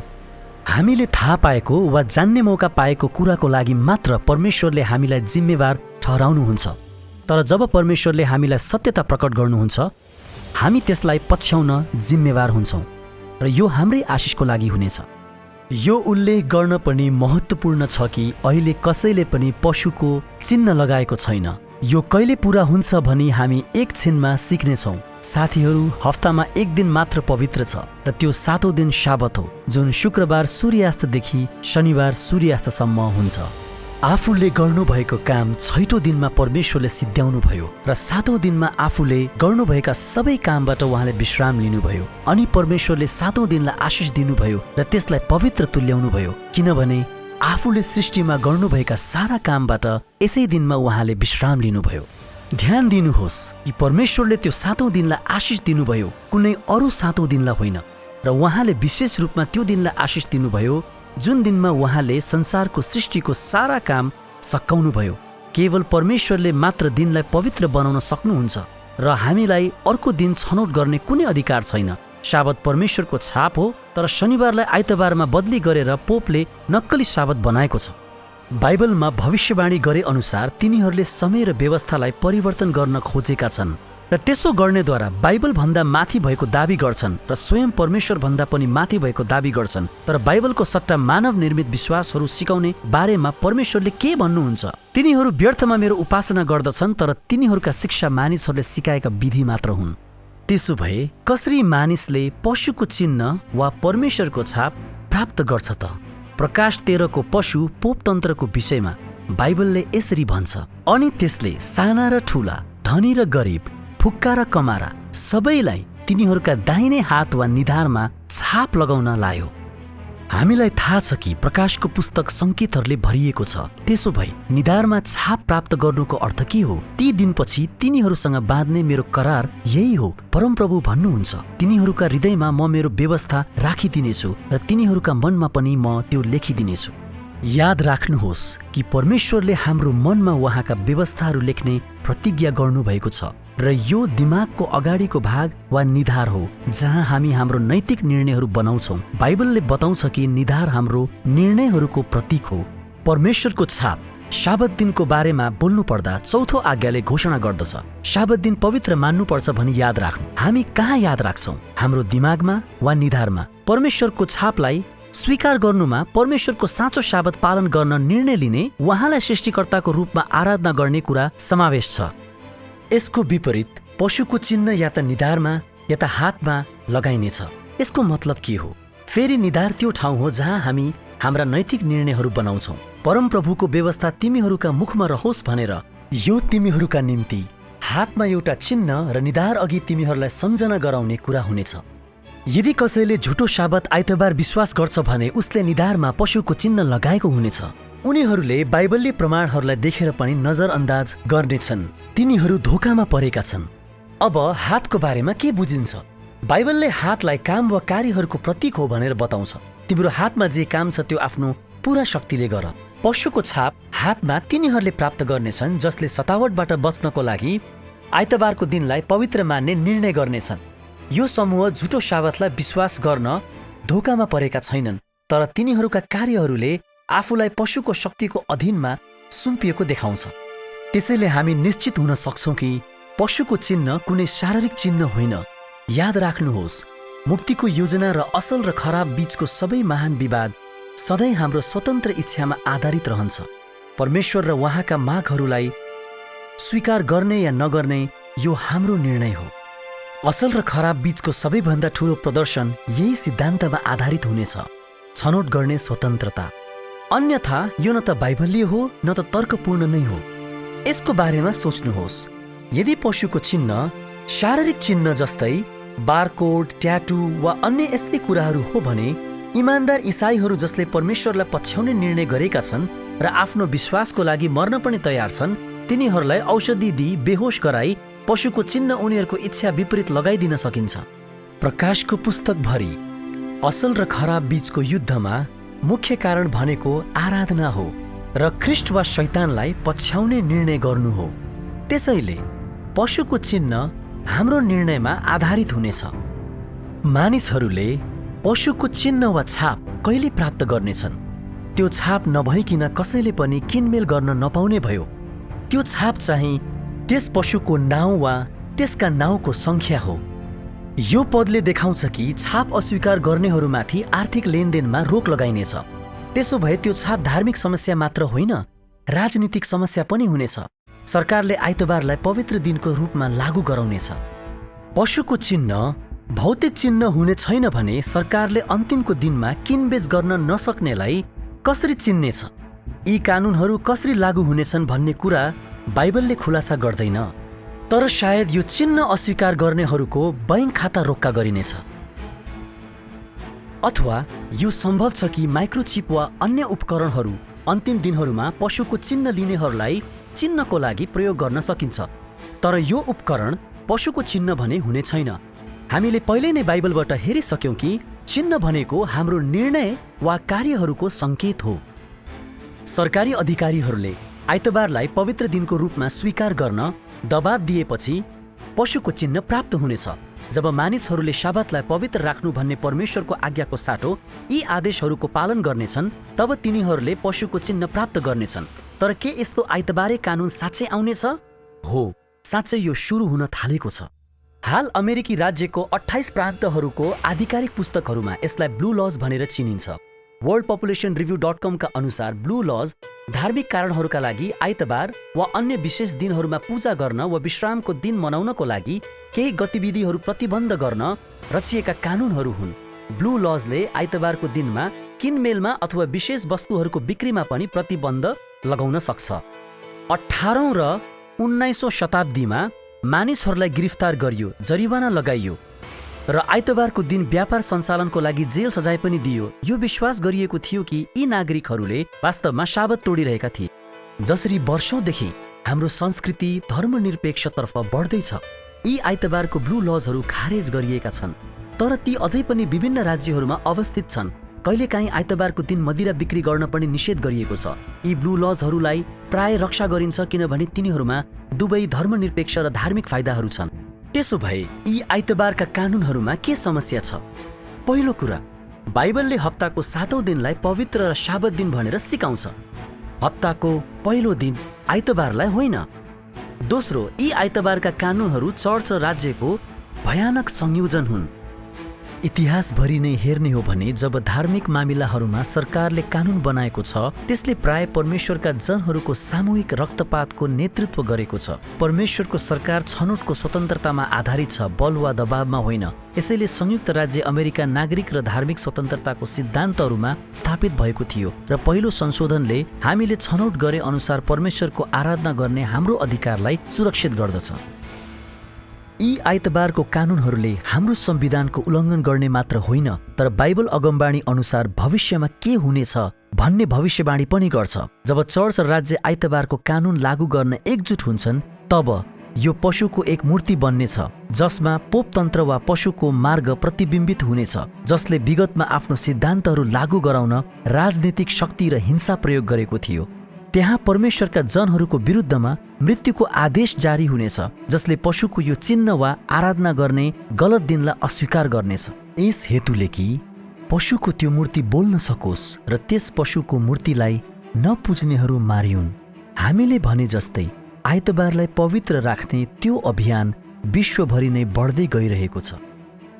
आफ्नो भर्खरको Laudato Si on care for our common home भन्ने पत्रिकामा हामीले हाम्रो पृथ्वीलाई कसरी व्यवहार गरिरहेका छौँ र हामीले सुधार गर्न के गर्न सक्छौँ भन्ने विषयको छलफलमा पोपले विश्वलाई संलग्न गराए। चाखलाग्दो कुरा के छ भने पोपले आराधनाको दिनको लागि बाइबलमा लेखिएको साबत दिनलाई होइन तर हप्ताको पहिलो दिन आइतबारलाई बढावा दिन यो पत्रिकाको प्रयोग गरे। पोपले यसो भने, परमेश्वरसँग, हामी आफैसँग, अरूसँग र संसारको हाम्रो सम्बन्धलाई मिलाप गराउन आइतबारको दिन बनेको हो।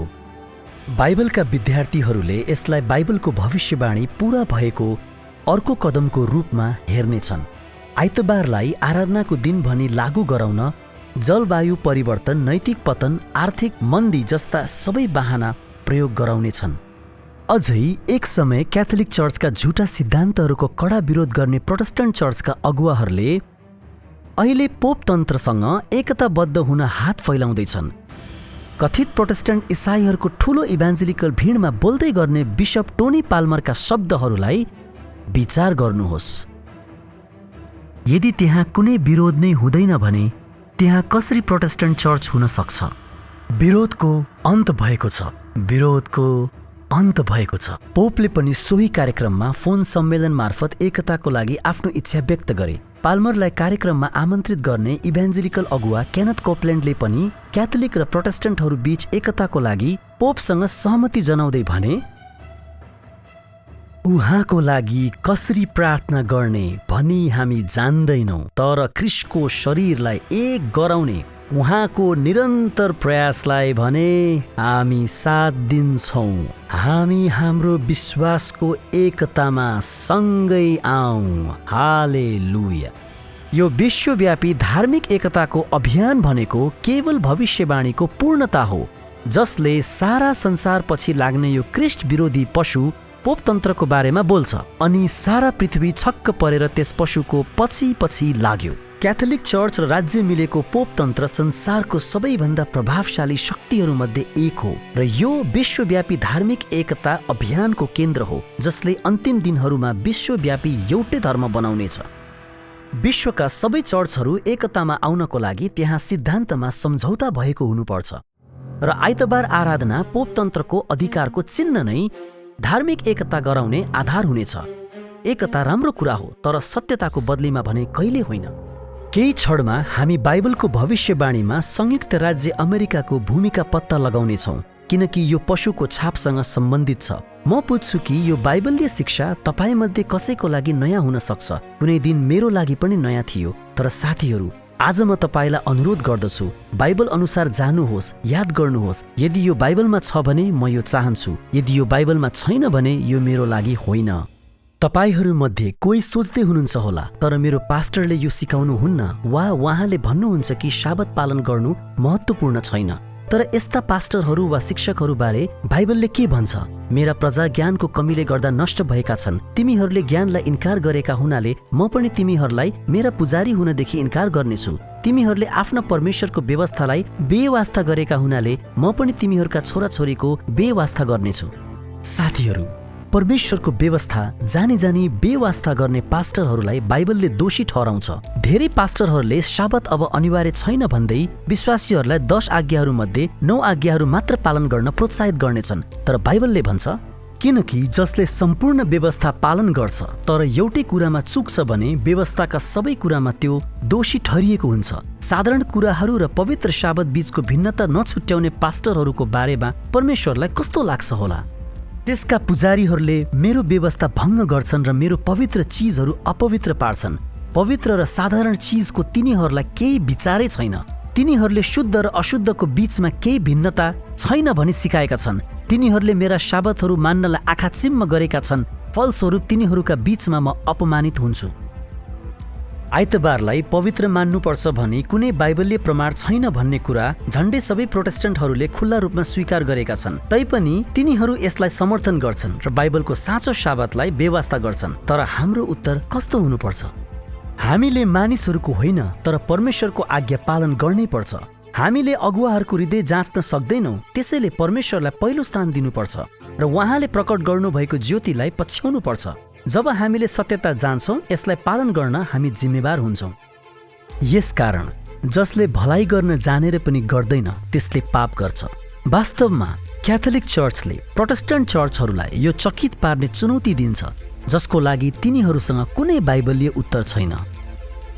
तपाईले मलाई भन्नुहुनेछ कि शनिबार यहुदी साबत थियो, तर अब त्यो इसाई साबतको रूपमा आइतबारमा परिवर्तन भएको छ।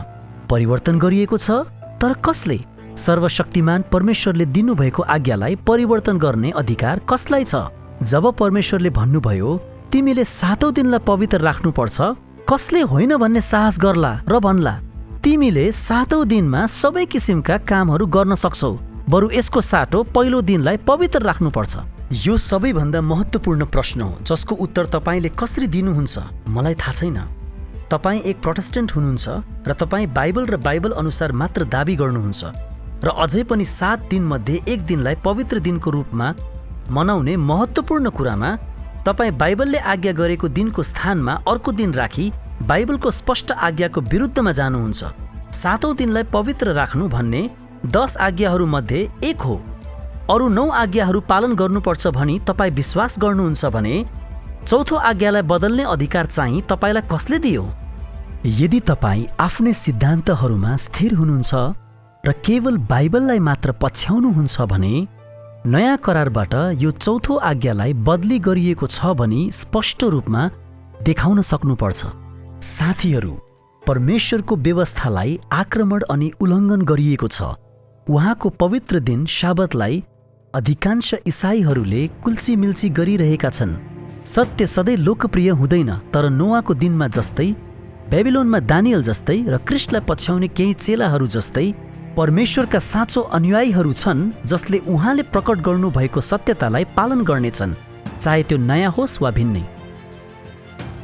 परमेश्वरले यी अन्तिम दिनहरूमा उहाँको लागि खडा हुने मानिसहरूलाई खोज्दै हुनुहुन्छ। बाइबलले यस वफादार समूहलाई यसरी वर्णन गर्दछ: परमेश्वरका आज्ञाहरू पालन गर्ने र येशूमाथि विश्वास राख्ने सन्तहरूको धैर्य धारण यसैमा छ। र यो महान प्रतिज्ञा विशेष गरी चौथो आज्ञा साबत पालन गर्नेहरूलाई दिएको छ: तिमीहरूले मेरो साबत दिन तोडेनौ र मेरो पवित्र दिनमा आफू खुसी गरेनौ भने र परमप्रभुको साबतलाई आदरणीय ठान्यौ र आफ्नो इच्छा अनुसार नगरी यस दिनलाई मान्यता दियौ र यसमा आफ्नो खुसी नगरी व्यर्थका कुरा गरेनौ भने तिमीहरू परमप्रभुमा रमाहट पाउनेछौ र म तिमीहरूलाई देशका उच्च स्थानहरूमा सवार गर्ने तुल्याउनेछु र म तिमीहरूलाई तिमीहरूका पुर्खा याकुबको उत्तराधिकारबाट भोज खुवाउने तुल्याउनेछु। परमप्रभुको मुखैले यसो भन्नुभएको छ। कस्तो महान प्रतिज्ञा! मित्रहरू, म आशा गर्दछु परमेश्वरको साँचो सब्बात दिनको सम्मान गर्न, शान्ति र विशेष आशिष प्राप्त गर्न तपाईहरू पनि म सँगै सहभागी हुनुहुनेछ। पृथ्वीको इतिहासको अन्तिम दिनहरूमा जब झुटो आराधनाको दिनलाई मान्न अस्वीकार गर्ने परमेश्वरका मानिसहरूलाई मृत्युको आदेश दिइनेछ, तब स्वर्गबाट एउटा ठूलो आवाज आउनेछ: हामीले हाम्रा परमेश्वरका दासहरूका निधारमा मोहर नलाउन्जेल पृथ्वी, समुद्र वा रुखहरूलाई केही हानि नगर। साँचो साबत दिन पालन गर्नेहरू अन्तिम दिनहरूमा सुरक्षित हुनेछन्। बेबिलोनको आगोको भट्टीमा शद्रक, मेशक र अबेदनेगोलाई परीक्षा लिए जस्तै तिनीहरूको चरित्र जाँच्न, शुद्ध बनाउन अनि स्वर्गको लागि तयार पार्न परमेश्वरले यो महापरीक्षाको प्रयोग गर्नुहुनेछ र उहाँले ती वफादार हिब्रूहरूका लागि गर्नुभए जस्तै त्यो महापरीक्षाको घडीमा उहाँ हाम्रो साथमा हुनुभई हामीलाई छुटकारा दिनुहुनेछ। प्रिय मित्रहरू, तपाईँ यो अनन्त मृत्युबाट बच्न सक्नुहुन्छ। मलाई विश्वास छ कि परमेश्वरले तपाईँलाई यो भिडियो एउटा उद्देश्यको लागि देखाउनु भएको छ, ताकि तपाईँहरूले सत्यता जान्न सक्नुहोस्। हामीले अब छनौट गर्नुपर्छ कि मानिसको आज्ञा मान्ने या परमेश्वरको आज्ञा। तपाईँ भिडको पछि लाग्नुहुनेछ या सत्यताको? पशुको चिन्हको मुद्दा सबै आराधनाको बारेमा हो र आराधना सिधै आज्ञाकारितासँग सम्बन्धित छ। के तिमीहरू जान्दैनौ? आज्ञाकारी कमाराको रूपमा आफैलाई जस कहाँ समर्पण गर्छौ, जसको आज्ञा तिमी पालन गर्छौ, त्यसको कमारा पनि हुन्छौ। हाम्रो जीवनमा कसको अधिकार छ? हाम्रो आफ्नै, मानिसको वा परमेश्वरको? मित्र, येशू आज तपाईलाई आह्वान गर्दै हुनुहुन्छ, तिमीहरूले मलाई प्रेम गर्छौ भने मेरा आज्ञाहरू पालन गर्नेछौ। के तपाईँ उहाँको निमन्त्रणा स्वीकार गर्नुहुन्छ? पशुको चिन्ह र अन्तको समयको अरू महत्त्वपूर्ण विषयहरूमा थप जानकारी पाउनको लागि जीवन परिवर्तन गर्ने यो महान विवाद पुस्तकलाई पढ्न म एकदमै सिफारिस गर्दछु। हामीले पशुको चिन्हलाई चिन्यौँ। अब हामी यो चिन्ह कसरी अन्तिम दिनहरूमा लागू गराइनेछ र बाइबल भविष्यवाणीमा संयुक्त राज्य अमेरिकाको कस्तो भूमिका हुनेछ भनी पत्ता लगाउनेछौँ।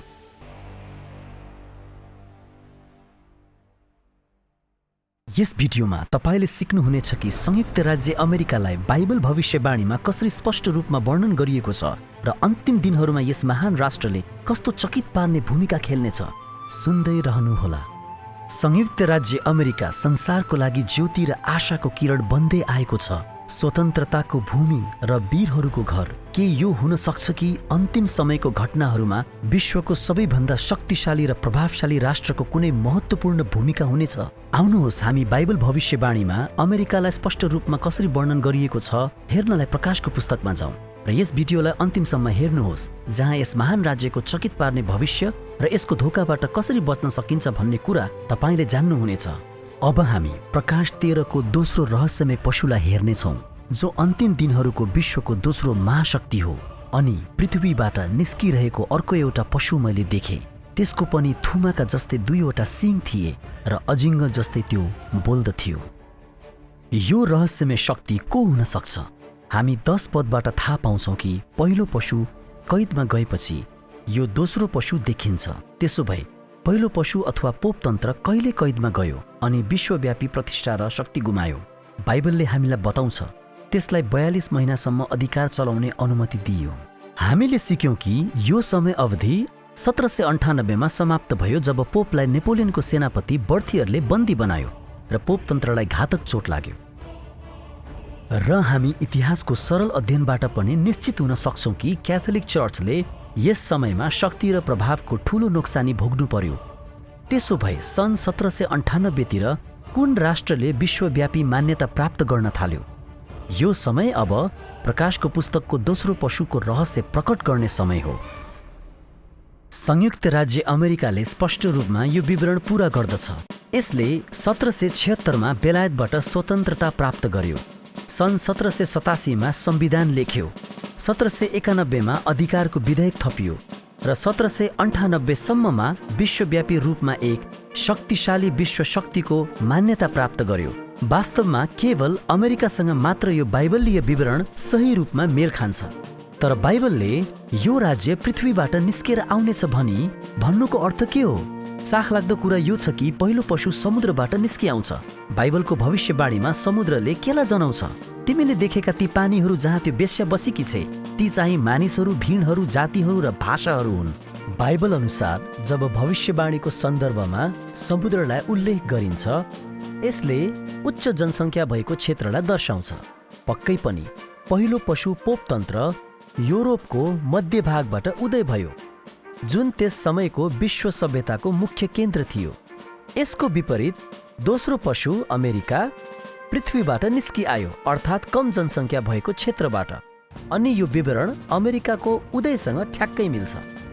बाइबलले थुमाका जस्तै 2वटा सिङ भएको पशुको पनि वर्णन गरेको छ। यसको अर्थ के हो? बाइबलको भविष्यवाणीमा सिङले राज्य वा सरकारलाई प्रतिनिधित्व गर्छ। सुरुवातमा अमेरिका अरू राष्ट्रहरूभन्दा फरक थियो। संसारले यससँग कहिल्यै नदेखेको सरकारको 2 फरक पक्षहरू थिए, नागरिक स्वतन्त्रता र धार्मिक स्वतन्त्रता। त्यसैले यो दोस्रो पशुको 2वटा सिङ देखाइएको छ। अमेरिकालाई राजा बिनाको सरकार र पोप बिनाको चर्च भएको राष्ट्रको रूपमा चिनिन्थ्यो। स्वतन्त्रताको यो भिन्नै गठबन्धनले अमेरिकालाई संसारको सबैभन्दा शक्तिशाली र प्रभावशाली राष्ट्र बनायो। म एक अमेरिकी हुनुमा गर्व गर्छु र विश्वास गर्छु कि हाम्रो संविधानको निर्माण र यसले दिने स्वतन्त्रताहरूमा परमेश्वर आफैले नेतृत्व गरिरहनु भएको थियो। तर साथीहरू, मैले इमानदारपूर्वक साँचो कुरा बताउनै पर्छ। बाइबलले संयुक्त राज्य अमेरिकाको बारेमा केवल त्यति मात्रै भन्दैन। आउनेवाला जानकारीले सायद तपाईलाई चकित पार्न सक्छ। तर याद गर्नुहोस्, यदि यो बाइबलमा छ भने हामी यो चाहन्छौँ। यदि यो बाइबलमा छैन भने यो हाम्रो लागि होइन। आउनुहोस् हामी दोस्रो पशु अमेरिकाको बारेमा अझै पढौँ। त्यसको पनि थुमाका जस्तै 2वटा सिङ थिए र अजिङ्गर जस्तै त्यो बोल्दथ्यो। अजिङ्गर जस्तै त्यो बोल्दथ्यो भन्नुको अर्थ के हो? संयुक्त राज्य अमेरिका कसरी अजिङ्गर जस्तै बोल्न सक्छ? हामीलाई थाहा छ कि अजिङ्गरले शैतानको प्रतिनिधित्व गर्दछ। शैतानले प्राय जबरजस्ती र डर देखाई आफ्ना अनुयायीहरू बनाउँछ, जुन परमेश्वरको विपरीत हो। उहाँले हामीलाई हाम्रो इच्छामा स्वतन्त्र छोड्नुहुन्छ र कहिले जबरजस्ती गर्नुहुन्न। यस पदले देखाउँछ कि अमेरिकाले आफ्ना कानुनहरू लागू गराउन स्वतन्त्रता प्रेमी राष्ट्रबाट जबरजस्ती गर्ने राष्ट्रमा परिवर्तन गर्नेछ। त्यसो भए यो कस्तो देखिन्छ त? कसरी अमेरिकाले निश्चित रूपमा अजिङ्गरले जस्तै बोल्नेछ? यसले यी 4 विशिष्ट तरिकाले बोल्नेछ। नम्बर 1, संयुक्त राज्य अमेरिकाले पहिलो पशु जस्तै बल र अधिकार प्रयोग गर्नेछ। पहिलो पशु पोपतन्त्रीय रोमले जस्तै अमेरिकाले आफ्ना मागहरू लागू गराउन शक्ति र अधिकार प्रयोग गर्नेछ। नम्बर 2, संयुक्त राज्य अमेरिकाले संसारलाई पहिलो पशु पोपतन्त्रको पूजा गर्न लगाउनेछ। पृथ्वी र त्यसका सम्पूर्ण बासिन्दाहरूलाई पहिलो पशुको पूजा गर्न लाउँथ्यो, जसको घातक चोट निको भएको थियो। यहाँ हामीले विवादको मुख्य विषयलाई देख्न सक्छौँ। आराधनाको विषयमा पृथ्वीमा अन्तिम प्रदर्शन। यो एक धार्मिक मुद्दा हुनेछ। सबैले निर्णय गर्नुपर्नेछ, ख्रिस्टलाई पछ्याउने वा बाइबलले ख्रिस्ट विरोधी भनी देखाएको पोपतन्त्रलाई। क्याथोलिक चर्चसँग एकता बढाई एक विश्व धर्म बनाउन कानुनहरू बनाइनेछ। परमेश्वरप्रतिको आज्ञाकारितामा सम्झौता नगरेको कारण साँचो इसाईहरूलाई समस्या सिर्जना गर्नेहरू र देशद्रोही भनिनेछ। बाइबलका भविष्यवाणीहरू त्यस्तै गरी पूरा हुन्छ, जस्तो नदेखिए तापनि परमेश्वरको वचन अवश्य पूरा हुन्छ भन्ने कुरामा हामी 100% निश्चित हुन सक्छौँ। बाइबलका विगतका सबै भविष्यवाणीहरू 100% पूरा हुँदै आएका छन्, जसमा पोपको उदय, शाबतको परिवर्तन र दानियल 2 अध्याय, जसले 2500 वर्ष पहिले 4 साम्राज्यहरूको उदय र पतनको भविष्यवाणी गरेको थियो। केवल परमेश्वरलाई भविष्य थाहा छ र उहाँले हामीलाई भन्नुहुन्छ, अब यो हुन अघि नै मैले तिमीहरूलाई भनिदिएको छु र जब यो हुन आउँछ तिमीहरूले विश्वास गर्न सक। 3, संयुक्त राज्य अमेरिकाले पहिलो पशु पोपतन्त्रको निम्ति मूर्ति बनाउनेछ। तरवारको चोट खाएर पनि जीवित भएको त्यस पहिलो पशुको सम्मानमा एउटा मूर्ति बनाउने हुकुम त्यसले तिनीहरूलाई दियो। अमेरिकाले यस पशुको लागि कसरी यो मूर्ति बनाउनेछ, यो मूर्ति कस्तो हुनेछ भनी जान्नको लागि पहिले हामीले पहिलो पशु पोपतन्त्रको इतिहासलाई समीक्षा गर्नुपर्छ। मध्य युगमा क्याथोलिक चर्च युरोपको राजनीतिक शक्तिहरूसँग सामेल भयो। अन्ततः आफ्नो धार्मिक कानुनहरू लागू गराउन उनीहरूलाई नियन्त्रण गर्यो। अमेरिकाले यही कुरालाई दोहोर्याउनेछ। अमेरिकाका पतित प्रोटेस्टेन्ट चर्चहरूले सरकारको शक्तिलाई आराधनाको विधान बनाउन प्रयोग गर्नेछन्। चर्चले आफ्नो लक्ष्य हासिल गर्न सरकारसँग गर्ने मिलाप नै पशुको मूर्ति हुनेछ। आराधनाको विषयमा दबाब दिने कानुनहरू निर्माण गर्नु भनेको हामीलाई विवेकको स्वतन्त्रता दिनुहुने परमेश्वरको व्यवस्थाको विपरीत जानु मात्र होइन, तर धार्मिक स्वतन्त्रताको प्रतिज्ञा गर्ने हाम्रो अमूल्य संविधानलाई कुल्चिने काम पनि हो, जुन हाम्रो महान राष्ट्रको खम्बाहरूमध्ये एक हो। नम्बर 4, संयुक्त राज्य अमेरिकाले मृत्युको आदेश दिनेछ। त्यस पहिलो पशुको मूर्तिमा सास हालिदिने अनुमति त्यसलाई दियो, यस हेतुले कि पशुको त्यो मूर्ति बोल्न सकोस् र त्यस पशुको मूर्तिलाई नपुज्नेहरू मारियुन्। यस धार्मिक कानुनलाई शक्ति दिन अमेरिकाको महान शक्ति र प्रभावलाई प्रयोग गरिनेछ, जसको बारेमा हामी केही क्षणमा सिक्नेछौँ। आफ्नो देखावटी आराधनालाई लागू गराउन चर्चले पवित्र आत्माको दोषी ठहराउने शक्तिलाई प्रहरीको शक्तिसँग साट्नेछ र अन्ततः पालन नगर्नेहरूलाई मृत्युदण्ड दिइनेछ। त्यसो भए यो धार्मिक कानुन के हुन सक्छ? मानिसहरूले के गर्नुपर्छ? अनि त्यसले साना र ठुला, धनी र गरिब, फुक्का र कमारा सबैलाई तिनीहरूका दाहिने हात वा निधारमा छाप लगाउन लायो। अन्तिम दिनहरूमा चर्च र राज्यको एकतामा लगाइने छाप त्यो पशुको छाप हुनेछ। यस छापको विषयमा परमेश्वरले हामीलाई मानव इतिहासकै सबैभन्दा जरुरी चेतावनी दिनुहुन्छ।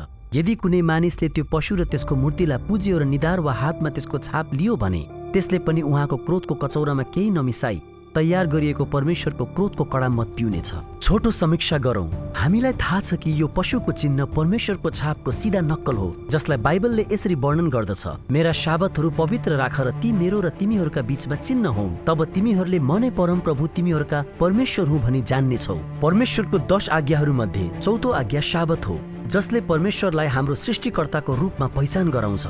यहुदी जाति अस्तित्वमा हुनु अघि यो सबै मानव जातिको लागि सृष्टिमा स्थापित गरिएको थियो अनि परमेश्वरले 7औं दिनलाई आशिष दिनुभयो र त्यसलाई पवित्र तुल्याउनु भयो, किनभने आफूले सृष्टिमा गर्नुभएका सारा कामबाट यसै दिनमा उहाँले विश्राम लिनुभयो। बाइबलले पनि भविष्यवाणी गरेको छ कि ख्रीष्ट विरोधी शक्ति जुन चाहिँ क्याथोलिक चर्च र राज्यको पोपतन्त्र हो त्यसले शाबत परिवर्तन गर्नेछ, ठहराइएका समय र व्यवस्थाहरू फेर्न प्रयत्न गर्नेछ। सन् 336 मा भएको लाउडिकियाको सभामा समय समावेश भएको परमेश्वरको व्यवस्थाको एउटै आज्ञा शाबातको नियम क्याथोलिक चर्चले शनिबारदेखि आइतबारमा परिवर्तन गरेको थियो। निसन्देह परमेश्वरको 10 आज्ञाको व्यवस्थालाई परिवर्तन गर्ने अधिकार कसैसँग छैन, जसलाई उहाँको मुखले यसरी बोल्नु भएको थियो, म मेरो करार भङ्ग गर्ने छैन अथवा मेरो मुखबाट निस्केको वचन बदल्ने छैन। शाबातलाई परिवर्तन गरिएको कुरा इतिहासमा स्पष्ट लेखिएको छ। क्याथोलिक चर्चले यो निन्दापूर्ण कार्यलाई आफ्नो क्याटेकिजममा खुलेर स्वीकार गर्दछ। प्रश्न: शबात कुन दिन हो? उत्तर: शनिबार शबात दिन हो। प्रश्न: किन हामी शबात शनिबारको सट्टा आइतबार मनाउँछौँ? उत्तर: क्याथोलिक चर्चले लाउडिकियाको सभामा शबातको उत्सवलाई शनिबारदेखि आइतबारमा सारेको कारण हामी शनिबारको सट्टा आइतबार मनाउँछौँ। अझै आफ्नो अधिकारको चिन्हको रूपमा क्याथोलिक चर्चले शबात परिवर्तन गरेकोमा घमण्ड गर्छ। यो कार्य धार्मिक मामिलामा उसको चर्चको शक्ति र अधिकारको चिन्ह हो। आइतबारलाई शबातको सम्मान दिनु भनेको पशुको चिन्ह हो। यसो गर्नाले मानिसहरूले परमेश्वरको शिक्षालाई भन्दा मानिसको शिक्षालाई माथि राख्ने निर्णय गर्नेछन्। अहिलेसम्म कसैले पनि पशुको छाप लगाएको छैन। यो अन्तिम दिनहरूमा मात्र लगाइनेछ, जब कानुनद्वारा आइतबार पालन गर्न दबाब दिइनेछ। आइतबारको नियम लागू गराउन मृत्युदण्डको आदेश दिनु अघि किनबेच गर्न रोक लगाइनेछ। त्यो छाप नभइकन कसैले पनि किनमेल गर्न नपाउने भयो। त्यो छाप चाहिँ त्यस पशुको नाउँ वा त्यसको नाउँको सङ्ख्या हो। तर धोकामा नपर्नुहोस्, पशुको छाप, बारकोड, ट्याटू वा माइक्रोचिप जस्ता भौतिक छाप हुने छैन। जसरी परमेश्वरले सम्पूर्ण इतिहासभरि नै मानिसहरूलाई तिनीहरूको निर्णयद्वारा न्याय गर्नुभएको छ, त्यसरी नै छाप लिने कुरा पनि हाम्रो निर्णयमा आधारित हुनेछ भन्ने कुरामा बाइबल एकदमै स्पष्ट छ। पशुको छाप कसरी लगाइनेछ? यदि कुनै मानिसले त्यो पशु र त्यसको मूर्तिलाई पुज्यो र निधार वा हातमा त्यसको छाप लियो भने पशुको छाप प्राप्त हुनेछ। प्रकाश पुस्तक साङ्केतिक अर्थहरूले भरिएको छ र हामीले बाइबल आफैलाई यसको व्याख्या गर्न दिनुपर्छ। हामी निधारमा हाम्रा नैतिक निर्णयहरू गर्छौँ। परमप्रभुको व्यवस्था तिमीहरूका मुखमा रहोस् भनेर यो तिमीहरूका निम्ति हातमा एउटा चिन्ह र निधार अघि तिमीहरूलाई सम्झना गराउने कुरा हुनेछ। बाइबलीय प्रमाणहरूको बावजुद पनि यदि कसैले झुटो शाबत आइतबारलाई विश्वास गर्छ भने उसले निधारमा छाप लिएको हुन्छ। उनीहरू धोकामा परेका छन्। हात काम वा कार्यहरूको प्रतीक हो। तिम्रो हातमा जे काम छ त्यो आफ्नो पूरा शक्तिले गर। भिडलाई पछ्याउने र सतावटबाट बच्न आइतबारलाई पवित्र मान्ने निर्णय गर्नेहरूले पशुको छाप हातमा लिएका हुनेछन्। यो समूहले धोकामा परेर झुटो शाबतलाई विश्वास गरेका होइनन्, तर तिनीहरूका कार्यहरूले नै पशुको अधिकारको अधीनमा आफूलाई समर्पण गरेको हो भनी दर्शाउनेछ। फेरि पनि भन्दैछु, पशुको चिन्ह वा छाप लिने या नलिने हाम्रो निर्णयमा आधारित हुनेछ। के यो सम्भव छ कि चर्च र राज्य अलग हुनुपर्छ भन्ने सिद्धान्तमा स्थापित देश संयुक्त राज्य अमेरिकाले आइतबारको कानुन लागू गराउनेछ?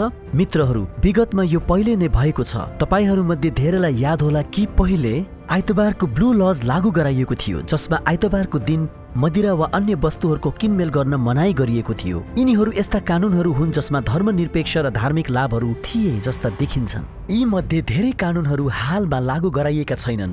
यसले देखाउँछ कि हाम्रो सरकारले धर्म लागू गराउन पहिले नै कानुनहरू बनाउने नमुना तयार गरिसकेको छ। यी ब्लू लजहरूले नक्कली आराधनाको दिनलाई संरक्षण मात्र गर्दैनन्, तर तिनीहरू पहिलो संविधानलाई उल्लङ्घन गर्छन् र परमेश्वरको छनौट गर्ने स्वतन्त्रताको सिद्धान्तको विपरीत जान्छन्। र हामीले इतिहासबाट देखेका छौँ कि जब सरकार धर्मसँग एकताबद्ध हुन्छ, यसले सधैँ सतावट र रक्तपातको खोला बगाउँछ। तर के साँच्चै पोपतन्त्र र संयुक्त राज्य अमेरिकासँग अन्तिम समयमा यस्तो शक्तिशाली नियम लागू गराउने शक्ति र प्रभाव छ? यसमा कुनै शङ्का छैन। पोपतन्त्र विश्वव्यापी प्रतिष्ठा र प्रशंसाको स्तरमा पुगेको छ। विश्वभरका राष्ट्रपति र प्रतिष्ठित व्यक्तिहरू त्यस पशुलाई सत्कार गर्न भेला हुन्छन्। प्रकाश 13 अध्यायको 3 को भविष्यवाणी साँच्चै हाम्रो आँखा अगाडि पूरा हुँदैछ।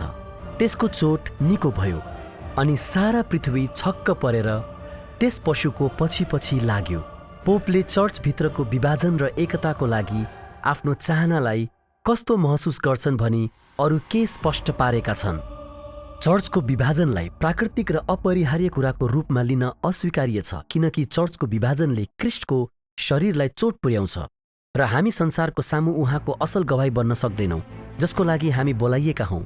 समस्या यो हो कि पोपले झुटो एकतालाई बढावा दिइरहेका छन्, जुन सत्यतामा आधारित छैन तर परमेश्वरको आज्ञाकारितामा सम्झौताको माग गर्छ। मार्शल कानुन लागू गराउन पूर्ण रूपमा सक्षम विश्व प्रभुत्वशाली सर्वोच्च राष्ट्र अमेरिकामाथि कसैले प्रश्न उठाउने छैन, विशेष गरी जब पोपतन्त्रको प्रभाव र पतित प्रोटेस्टेन्ट चर्चहरू उसँग एकतामा आउनेछन्। यो आइतबारको कानुन कसरी आउँछ अनि यसको कानुन कसरी लागू गराइनेछ? जबकि यो लागू हुनेछ भनी बाइबलले स्पष्टसँग बताउँछ, तर कसरी लागू गराइनेछ भनेर निश्चित रूपले भन्दैन।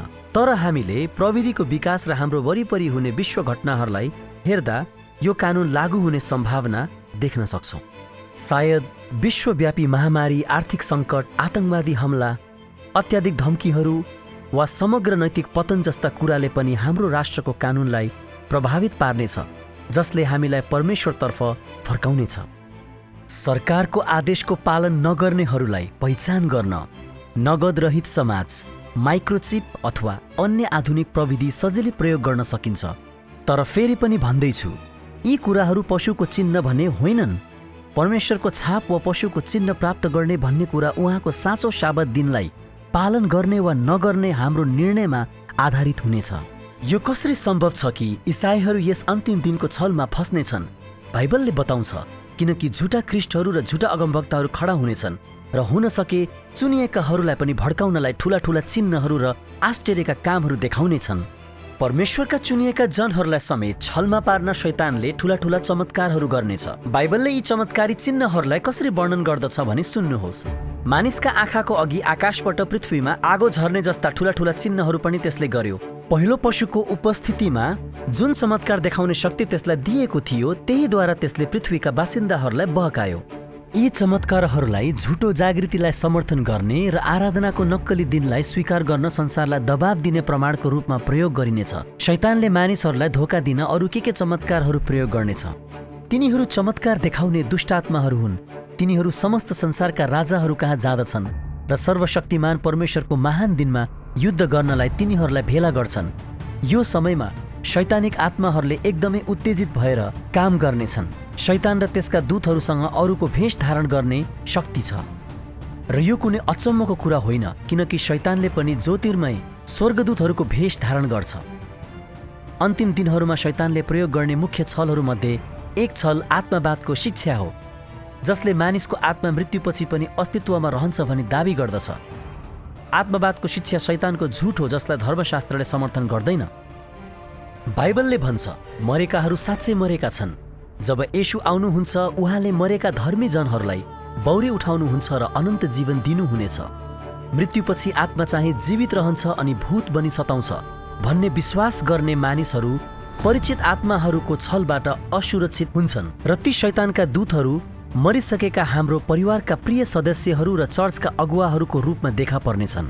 तिनीहरूले परमेश्वरबाट सन्देश ल्याएका छौँ भनी दाबी गर्नेछन् र भन्नेछन् कि अब शनिबार साबत पवित्र मान्नु पर्दैन, बरु त्यसको सट्टा आइतबारलाई पवित्र राख्नुपर्छ। अन्तमा शैतानले परमेश्वरका जनहरूलाई धोका दिन र नाश गर्न अन्तिम युक्ति प्रयोग गर्नेछ। उसले छलको कार्यहरूमा आफै पनि मानिसहरूको सामु येशूको रूपमा देखा पर्नेछ। बाइबलले चेतावनी दिन्छ, तब तिमीहरूलाई कसैले हेर क्रिस्ट यहाँ छन् कि त्यहाँ छन् भन्यो भने विश्वास नगर, किनकि झुटा क्रिस्टहरू र झुटा अगमवक्ताहरू खडा हुनेछन् र ठूला ठूला चिन्हहरू र आश्चर्यका कामहरू देखाउनेछन्। त्यसो भए तपाईँ र म कसरी यी ठूला छलहरूबाट बच्न सक्छौँ? साथीहरू, सबैभन्दा पहिले हामीले हाम्रा बाइबलहरू जान्नुपर्छ। व्यवस्था र गवाही कहाँ जाऊ। यदि तिनीहरूले यस वचन अनुसार बोल्दैनन् भने यो तिनीहरूमा प्रकाश नभएकोले हो। यस पदले सबै कुरा बाइबलद्वारा जाँच्नुपर्छ भनी प्रकट गर्छ। यदि यो बाइबलमा छ भने हामी यो चाहन्छौँ, यदि बाइबलमा छैन भने यो हाम्रो लागि होइन। अन्तिम दिनमा परमेश्वरका जनहरूले थाहा पाउनेछन् कि येशूले आफ्नो दोस्रो आगमनमा यस पृथ्वीलाई छुनुहुने छैन, तर उहाँले हामीलाई आकाशमा भेट्नुहुनेछ अन्तिम दिनमा परमेश्वरका जनहरूले थाहा पाउनेछन् कि परमेश्वरको 10 आज्ञाको व्यवस्था अनन्त छ र यो कहिले परिवर्तन हुन सक्दैन। दोस्रो, अन्तिम दिनहरूमा सुरक्षित हुनको लागि हामीले परमेश्वरका सबै आज्ञाहरू पालन गर्नै पर्छ, जसमा 7औं दिन साबत पनि समावेश छ। प्रकाश 14:12 मा परमेश्वरका अन्तिम दिनका मानिसहरूको स्पष्ट विवरण दिएको छ। परमेश्वरका आज्ञाहरू पालन गर्ने र येशूमाथि विश्वास राख्ने सन्तहरूको धैर्य धारण यसैमा छ। सबैभन्दा महत्त्वपूर्ण कुरा, अन्तिम दिनहरूमा सुरक्षित रहनको लागि येशूलाई प्रत्येक दिन अझै बढी माया र भरोसा गर्न सिक्दै उहाँसँग जोडिएको हुनुपर्छ। दागको बोट म हुँ, तिमीहरू चाहिँ हाँगाहरू हौ। यदि कोही ममा रह्यो भने र म त्यसमा रहे भने त्यसले धेरै फल फलाउँछ, किनकि मबाट अलग रहेर तिमीहरू केही गर्न सक्दैनौ। जब हामी प्रार्थना गर्छौँ, हाम्रो बाइबल पढ्छौँ, वचन पालन गर्छौँ र परमेश्वरको सत्यतालाई अरूलाई बाँड्छौँ, तब ख्रीष्टसँगको हाम्रो सम्बन्धलाई बलियो बनाउँछौँ, जो अनन्त जीवनको एकमात्र बाटो हुनुहुन्छ। शैतान र त्यसका दूतहरूले मानिसहरूलाई बहकाउन अथक प्रयास गरिरहेका छन् भने परमेश्वर र उहाँका स्वर्गीय सेनाहरूले पनि सकेसम्म धेरै बहुमूल्य आत्माहरूलाई बचाउन लगनशीलताका साथ परिश्रम गरिरहनु भएको छ। मरिरहेको संसारलाई पहिलो, दोस्रो र तेस्रो स्वर्गदूतहरूको सन्देशहरू घोषणा गर्न परमेश्वरका जनहरूलाई असीम ईश्वरीय शक्ति दिई एकताबद्ध हुनुभई काम गर्दै हुनुहुन्छ। परमेश्वरद्वारा प्रेरित भई परमेश्वरका जनहरूद्वारा दिएका सन्देशहरू डढेलो झैं संसारभरि फैलिनेछन् अनि राज्यको यो सुसमाचार सारा संसारमा सबै जातिहरूका लागि गवाईको निम्ति प्रचार गरिनेछ। त्यसपछि अन्त्य आउनेछ। अन्तिम दिनहरूमा प्रत्येक व्यक्तिले सत्यता थाहा पाउनेछ, ताकि कसैलाई पनि सुसमाचार सुन्न नपाएको बहाना नहोस्। परमेश्वरको अनन्त साबत दिनको सत्यता संसारमा प्रकट गराइनेछ र साथै प्रेमिलो इसाईहरूमा पनि, जसलाई यो सत्यता पहिले थाहा थिएन र वास्तवमा यो आज पनि भइरहेको छ। शैतानको क्रोध परमेश्वरको आज्ञा पालन गर्ने मानिसहरूको विरुद्धमा फैलिनेछ। तिनीहरूलाई दुःख निम्त्याउने र संसारमा सबै समस्याहरू ल्याउने मानिसहरूको रूपमा हेरिनेछ। हामीले सिकेका छौँ कि तिनीहरूलाई किनबेचको अधिकार दिइने छैन र त्यसपछि मृत्युको आदेश जारी गरिनेछ। तर त्यसपछि मानव इतिहासको चरमोत्कर्षमा येशू ख्रीष्ट स्वर्गका सबै सेनाहरू सहित आफ्नो महिमाले आकाशलाई चम्काउँदै फर्कनु हुनेछ। दुष्टहरू मारिनेछन् र परमेश्वरका जनहरूलाई छुटकारा दिइनेछ। मित्रहरू, तपाईँ त्यो विश्वासयोग्य समूहको एक हिस्सा बन्न सक्नुहुन्छ। तपाईँ आकाशमा ख्रीष्टसँग सामेल भई उहाँसँगै स्वर्ग जान सक्नुहुन्छ, जहाँ अनन्त जीवन, शान्ति र परम आनन्दले तपाईँलाई पर्खिरहेका छन्। हामी प्रत्येकले निर्णय गर्नै पर्छ। मित्रहरू, तपाईँ कुन पक्षमा खडा हुनुहुनेछ? त्यहाँ एक शक्तिशाली पुरानो भनाइ छ, जसले भन्छ, संसारको सबैभन्दा ठूलो आवश्यकता यस्ता मानिसहरूको हो जसलाई किन्न वा बेच्न सकिँदैन, जो तिनीहरूको भित्री आत्मामा सत्य र इमानदार छन्, जो पापलाई पाप हो भन्न डराउँदैनन्, जसको अन्तस्करण आफ्नो कर्तव्यप्रति दिशा देखाउने सुई जस्तै सत्य छ। यस्ता मानिसहरू जो सत्यको लागि सदा खडा रहन्छन्, चाहे आकाश नै किन्न नखसोस्। परमेश्वरले यी अन्तिम दिनहरूमा यस्तै मानिसहरू खोज्दै हुनुहुन्छ। अन्तिम लडाई लड्नको लागि इट्टामाथि इट्टा राखे झैं हामीले हाम्रो चरित्रको निर्माण गरिरहनुपर्छ। येशूलाई मन नपर्ने कुनै पनि कुरा हाम्रो जीवनबाट हटाउन उहाँलाई अनुमति दिनुपर्छ। हामीलाई प्रतिज्ञा गरिएको छ, तर जतिले उहाँलाई ग्रहण गरे र उहाँको नाउँमाथि विश्वास गरे, उहाँले तिनीहरूलाई परमेश्वरका सन्तान हुन अधिकार दिनुभयो। प्रिय मित्रहरू, म आज तपाईलाई येशूको सहायता लिई उहाँका सबै आज्ञाहरू पालन गरी उहाँलाई पछ्याउने निर्णय गर्न अनुरोध गर्दछु र तपाईहरूमध्ये जो जतिले यसो गर्ने निर्णय गर्नुभयो, तपाईहरूको निम्ति म परम प्रभुको प्रशंसा गर्छु। हामी पृथ्वीको इतिहासको अन्तिम दिनमा बाँचिरहेका छौं र यो सन्देश संसारभरि पुग्नै पर्छ। मलाई आशा छ कि तपाईँ ख्रीष्टको लागि बहुमूल्य आत्माहरूसम्म पुग्न हामीसँग सामेल हुनुहुनेछ। यदि तपाईँ यो भिडियो तपाईको क्षेत्र वा संसारभरि अरूसँग बाँड्न चाहनुहुन्छ भने हामीलाई info@finaldays.video मा इमेल गर्नुहोस् र finaldays.video/नेपाली वेबसाइटमा जानुहोस्। साथै तपाईको क्षेत्रमा यस भिडियोलाई फेसबुक मार्फत तथा व्हाट्सएप नम्बर +977 982 0740 424 द्वारा बढावा दिनुहोस् र हाम्रो विश्वासको लेखक र अन्त्यकर्ता येशूमा आफ्नो नजर राख्न नबिर्सनुहोस्।